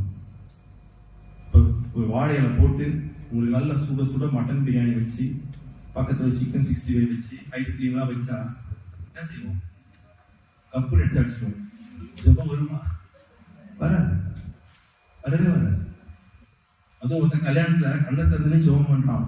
ஆண்டவரே ஆசை கண்ணை பிடிச்சி ஜெபம் பண்றான். விழித்திருந்து ஜெபம் பண்ணு. அவனுக்கு எமர்பி சுத்திக்கணும் பயம் அவனுக்கு. எல்லாத்துக்கும் ஜெபம் இல்லைங்க, ஸ்தோத்திரமே இல்லைங்க. ஆலயத்துல வந்து ஸ்தோத்திரம் சொல்லுன்னு சொல்லிக்கிட்டே தான் சொல்லுவாங்க. அதுவும் சில பேர் சொல்ல மாட்டாங்க. நீ என்ன சொல்றது, நான் என்ன கேட்கிறேன். இவங்க உயிரை கொடுத்து பாண்டாரு தம்பி. எத்தனை பேர் தெரியுமா இப்ப கை கட்டி இருந்தாங்க? நான் வீடியோ எடுத்து காட்டணும் அப்படி நிக்கிறாங்க. வாயில பாட்டும் வரல, ஸ்தோத்திரமும் வரல, கையில கை தட்டும் வரல. எதுக்கு வந்தோம் ஆலயத்துக்கு? இப்ப இங்கேயே வந்து உனக்கு ஸ்தோத்திரம் இல்ல, வாயில் தேவனை மகிமைப்படுத்த முடியாம சும்மா நிக்கிறோம்னா வீட்டுல எப்படி இருப்போம், வெளியில எப்படி இருப்போம்? அதனால என்ன தெரியுமா? சிந்தை வீணாய் போகிறது. அதனால என்ன பிரதிபலன் தெரியுமா? 26ஆம் வசனத்தை வாசி மைக்ல. இது நிமித்தம் எது நிமித்தம் தெரியுமா? தேவனை அறிந்திருந்தும் அவரை மகிமைப்படுத்தாமல் ஸ்தோத்திரியாமல் இருந்து சிந்தை வீணராய் நிமித்தம் தேவன் அவர்களை யாரு? தேவன் அப்படி ஸ்தோத்திரியாமல் மகிமைப்படுத்தாத அவர்களை இழிவான இச்சை ரோகங்களுக்கு ஒப்பு கொடுத்தார். 28 வாசிங்கள். தேவனை அறியும் அறிவை பற்றிக் கொண்டிருக்க அவர்களுக்கு மனது இல்லாதிருந்தபடியால் தகாதவைகளை செய்யும்படி தேவன் அவர்களை கேடான சிந்தைக்கு ஒப்பு கொடுத்தார். யார் ஒப்பு கொடுத்தா? தேவனை ஏன் கேடான சிந்தை இச்சை? ஏன் எப்ப பாரு செல்போனை இச்சை நோண்ட செய்து? ஏன் எப்ப அசுத்தமான காட்சியை பார்ப்பது செல்ல எப்ப ஏன் நோண்ட செய்து? ஏன் சினிமால சீரியலுக்கு உட்கார்ந்து அந்த அசிங்கத்தை பார்க்க ஏன் தோணுது? யார் ஒப்பு கொடுத்தா? கிறிஸ்துவனுக்கு ஒரு இழிச்சமாய் இருக்கான். யார் தெரியுமா? சாத்தான். நம்ம செய்யறதெல்லாம் செஞ்சு யாரும் பழி போட்டுருவோம். ஆனா இங்க வேதம் சொல்லுது, சாத்தான் அல்ல, என் ஆண்டவரே ஒப்பு கொடுப்பார். நீ சும்மா இருக்கும்போது கொஞ்சம் ஸ்தோத்திர பலி செலுத்தி, உன் உதவின் கனியாகிய ஸ்தோத்திர பலி செலுத்திட்டு அப்படியே ஆண்டு ஒண்ணு செய்யணும். ஸ்தோத்திரம் சொல்லிட்டு இருந்தா அந்த துதிகளின் மத்தியில யார் வாசம் பண்றா தெரியுமா? என் தேவன் வாசம் பண்றாரு. உன் வீட்டுல எப்போ ஒரு பாட்டு துதியும் சத்தம் கேட்டு நீ ஸ்தோத்திரம் பண்ணிட்டீங்கன்னா உன் வீட்டுல யார் இருக்கிறாங்களோ இல்லையோ என் இயேசுவின் பிரசன்னம் இருக்கும். அந்த பிரசனம் உன் சிந்தையை வீணாக்காது. அந்த பிரசனம் உன் இருதயத்தை இருளாக்காது. அது என்ன செய்யும் தெரியுமா? அந்த பிரசனத்தை அனுபவிக்கும்படியாய், இன்னும் ஆண்டவரோடு நெருங்கி நடக்கும்படியாய் நம்முடைய வாழ்க்கையை அது மாற்றும். ஐயா மாற்றும். இன்னைக்கு எல்லாருக்கும் சபையில வந்து கூட ஸ்தோத்திரம் பண்ணு பாடு சொல்ல வேண்டிய உள்ள வந்தால் ஆட்டோமேட்டிக்கா நமக்குள்ள வரணுங்க. நமக்குள்ள ஆட்டோமேட்டிக்கா வரணும். தேவனை மகிமைப்படுத்தும் இல்ல, தேவனை அறிந்திருந்தும். அதாங்க பியூட்டி. புறஜாதியில் அறிந்தவர்கள் எப்படி இருக்கிறார்கள்? தேவனை மகிமைப்படுத்துவதில்லை. சாட்சியின் மூலமாய் தேவ நாமத்தை மகிமைப்படுத்துவதில்லை. தனக்கு செய்த நன்மைகளை மற்றவர்களுக்கு சொல்லி தேவ நாமத்தை மகிமைப்படுத்துவதில்லை. ஸ்தோத்திரம் சொல்லுவதில்லை. சிந்தை என்ன ஆயிடுச்சு? வீணாய். இருதயம், உணர்வில்லாத இருதயம் இருளடைச்சு. ஐயா வருஷ கணக்கா நோவா பிரசங்கம் பண்ணோம். மழை வரப்போகுது, நியாயத்திற்கு வரப்போகுது, எல்லாரும் என்ன செய்யுங்கள்? மனம் திரும்புங்கள், வேலைக்குள்ள வாங்க சொல்லிக்கிட்டே இருந்தான். ஒரு பையன் என்ன செய்யல? இயேசு சொல்கிறார், ஜலப்பிரளயம் வந்து அனைவரையும் வாரிக்கொண்டு போகிற வரைக்கும் ஜனங்கள் எப்படி இருந்தார்களா? உணர்வில்லாமல் இருந்தார்கள். ஏன் அந்த உணர்வு வரல? இன்னைக்கு நமக்கு வரல. அறிந்திருந்தும் ஏன் வரல? சிந்தையில வீணர், இருதயத்தில உணர்வில்லை, இருளடைந்து போயிருக்கிறது. இவைகளெல்லாம் நாம் சரி செய்யணும் சொன்னா எப்பொழுதுமே என் சிந்தையிலே கிறிஸ்து இயேசுவில் இந்த சிந்தையை நாம் தரித்துக் கொண்டு எப்பொழுது தேவனை நாம் என்ன செய்ய வேண்டும்? நல்ல கத்த வேண்டாம். ஒருவேளை ஆவியான நிரப்பிடும் அப்படியே உங்களுக்குள்ள அந்நிய பாஷையில பேசி தேவனை ஸ்தோத்திரம் பண்ணுங்க, துதியுங்கள், துதியுங்கள். உங்க வீட்டுல யார் நடந்து இங்க எங்கேயும் போறாங்க இல்லையோ, என் தேவன் உங்க வீட்டுல விடாது. திருப்பி வாசிமா, கடைசி அது வாசிமா. எபேசியர் 6. தேவ வசனமாகிய ஆவியின் பட்டயத்தையும் எடுத்துக் கொள்ளுங்கள். இதுதான் கடைசி ஆயுதம். இதுவரைக்கும் சொன்ன ஆயுதங்கள் எல்லாம் தற்காப்புக்கு. ஹெல்மெட் தற்காப்பு, ஷீல்ட் தற்காப்பு, ஷூ தற்காப்பு, கையில கேடகம், எல்லாமே தற்காப்பு. இது ஒண்ணுதான். மற்ற எல்லா டிஃபென்ஸ், இது ஒண்ணுதான் அஃபென்ஸ். தாக்குவதற்கு கருத்து கொடுக்கிறார். அதுக்கு பட்டயத்தை எடுத்து போய் யாரையும் வெட்டிட்டு இருக்காதீங்க. ஆவிக்குரிய அர்த்தத்தில் பார்க்கணும். அந்த வார்த்தை அந்த வரிய வாசிக்கமா? தேவ வசனமாகிய ஆவியின் பட்டயம். ஆவியின் பட்டயம். தேவ வசனத்தோடு கூட என்ன இருக்கணும்? ஆவி இருக்கணும். இது ரெண்டும் சேர்ந்தா மாத்திரம் போதாது. மூன்றாவது அடுத்த வசனம் வாசிங்கள். எந்த சமயத்திலும் சகலவிதமான வேண்டுதல்களோடும் விண்ணப்பத்தோடும் ஆவியினாலே ஜெபம் பண்ணி. போதும். என்ன சேருது? சத்திய வசனமும் சேருது, பரிசுத்த ஆவியானவரும் சேருகிறார், அதோடு கூட சேர்ந்து ஜபமும் சேருது. இந்த மூன்று தான் சத்துருவை கண்டன் துண்டமாய் வெட்டும்படியாய் உதவி செய்யும். இதுதான் பட்டயம், இதுதான் பட்டயம். துண்டு துண்டா வெட்டலாம், துண்டு துண்டா வெட்டலாம். முதல்ல சத்தியம் என்கிற இடைக்கட்சி இருந்தால் என் வாழ்க்கையில எனக்குள்ள என்ன இருக்கும் தெரியுமா? வசனம் இருக்கும். பிசாசு எதுக்குமே ஓட மாட்டான், நடுங்க மாட்டான் தெரியுமா? இயேசுகிட்டே வந்து எதை வச்சுதான் போட்டான்? எதை வச்சு அடிச்சாரு? அப்ப நமக்குள்ள என்ன இருக்கணும்? எப்பொழுதும் உள்ள இருக்கணும். என் இருதயம் எப்படி இருக்குமா? வசனத்தினால் நிறைந்திருக்க வேண்டும். என் மைண்ட் எதனால் நிறைந்திருக்கணும்? வசனத்தால் நிறைந்திருக்கணும். எந்த நேரத்தில் எப்படி தாக்குவான்னு தெரியாது. எப்படி தாக்கினாலும் அந்த வசனத்தை கொண்டு நம்ம ஆவியினால் என்ன பற்றப்பட்டிருக்கணும்? நிறையப்பட்டிருந்ததால் அந்த ஆவியும் வசனம் மாத்திரம் சேர்ந்தா போதாது. என் ஜப வாழ்க்கையும் எப்படி ஜபம் பண்ணுமா? ஆவியிலே ஜபம் பண்ணுவோம் என்று சொன்னால் எப்பேற்பட்ட சத்துருவையும் வீழ்த்த முடியும். நாம் எல்லாவற்றையும் செய்து முடித்து அவருக்கு முன்பதாக நிற்க பாத்திரவானாய் வாழ முடியும். இந்த பூமியில வாழ்கிற நாட்டிலே பாவத்துக்கு விரோதமாக எதிர்த்து நின்று ஜெயமுள்ள வாழ்க்கை வாழவும் இவைகள் தான் நமக்கு உதவி செய்யும். இவைகளை நமக்கு உதவி செய்யும். ஆவி ஆவி என்பது எங்க தம்பி எடுத்து விட்டாரா? சரி, அவர் டப டப டபன்னு அடிச்சா வச்சுங்களேன், எல்லாருக்கும் என்ன வந்துடும்? அது ஆவி இல்லை, அது பேர் ஆவி இல்லை, அது வந்து கொட்டாது. அந்த பரிசுத்த ஆவி என்பது டான்ஸ் ஆடுவதற்கோ குதிப்பதற்கோ அதுக்கு கொடுக்கப்பட்டீங்க. என் வாழ்க்கை மாற்றப்படாது. நம்ம ஒரு 10 நிமிஷம் 15 நிமிஷம் ஜெபிக்கிறதுக்குள்ள 8 வாட்டி டைம் ஆகும், 12 வாட்டி கொட்டாய் விடுவோம். எவ்வளவு நேரத்துல? ஏன் இல்ல? யார் இல்ல? அதான் பவுல் சொல்லுகிறான், ரோமருக்கு பவுல் எழுதிய நிருபம் 8ஆம் அதிகாரம் 26ஆம் வசனத்தை வாசிங்கள் சீக்கிரமா. அந்தபடியே ஆவியானவரும் நமது பலவீனங்களில் நமக்கு உதவி செய்கிறார். நாம் ஏற்றபடி வேண்டிக் கொள்வது என்னதென்று அறியாதிருக்கிறபடினாலே ஆவியானவர் தாமே வாக்கு கடங்காத பெருமூச்சியோடு நமக்காக யார் ஜெபிக்கிறா? நீங்க ஜெபிக்கிறா, நான் ஜெபிக்கிறேன். யார் ஜெபிக்கிறா? ஆவியானவர். அதான் பவுல் சொல்றான், அந்த ஆவியின் ஜெபம், அந்த ஆவியின் பட்டயம், இந்த சத்தியம், இந்த மூன்று சேரும்போது வெள்ளம் போல சத்துரு வரும்பொழுது அவர் கொடி ஏற்றுவார். ஜெயத்தை அவர் கொடுப்பார். நாம் ஒண்ணு செய்வான். நம்ம கிட்ட வசனம் இருந்து ஆவி இருந்துன்னு வச்சுங்களேன், ஜெபம் இருந்து வச்சுங்களேன், சகலத்தையும் செய்து முடித்து நிற்க திராணி உள்ளவனாய் தேவன் மாற்றுவார்.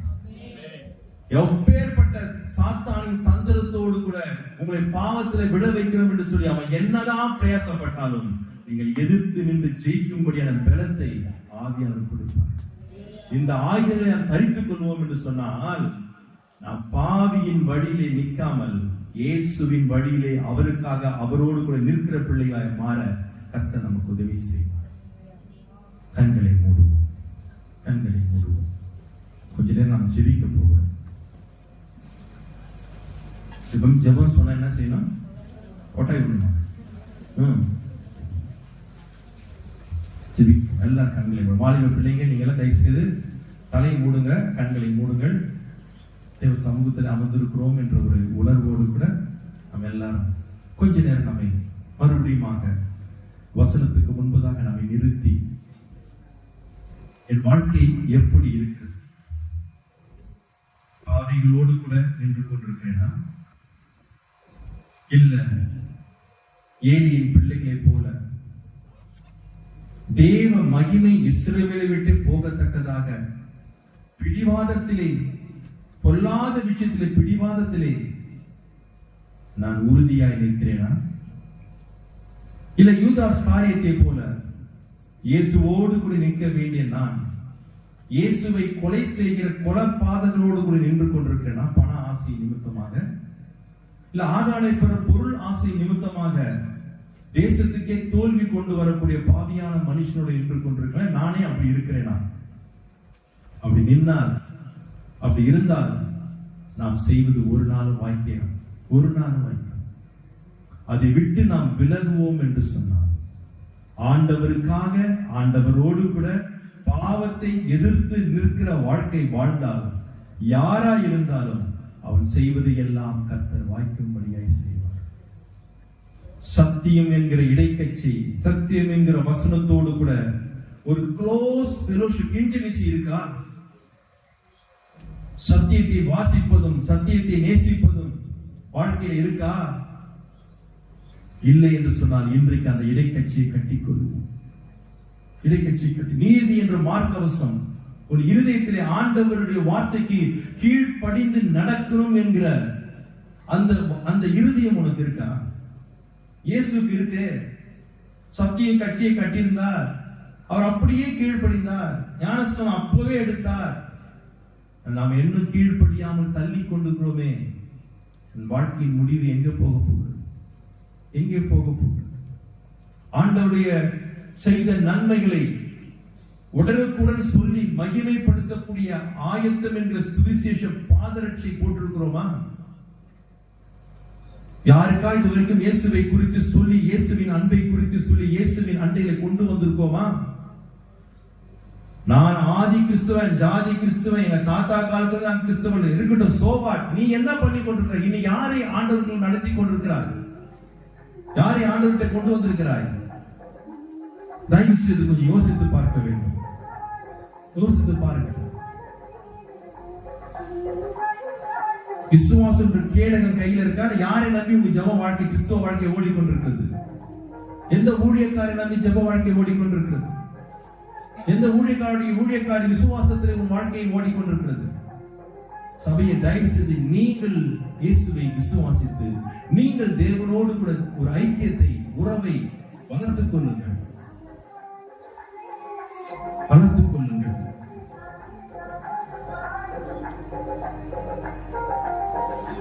எங்க போயிட்டு இருக்கு கிறிஸ்துவ வாழ்க்கை? தனிப்பட்ட கிறிஸ்துவ வாழ்க்கை எங்கே போய் கொண்டிருக்கிறது? எப்படி போய் கொண்டிருக்கிறது? கொஞ்சம் நிதானித்து பாருங்கள். நான் குற்றம் கண்டுபிடிக்க சொல்லவில்லை.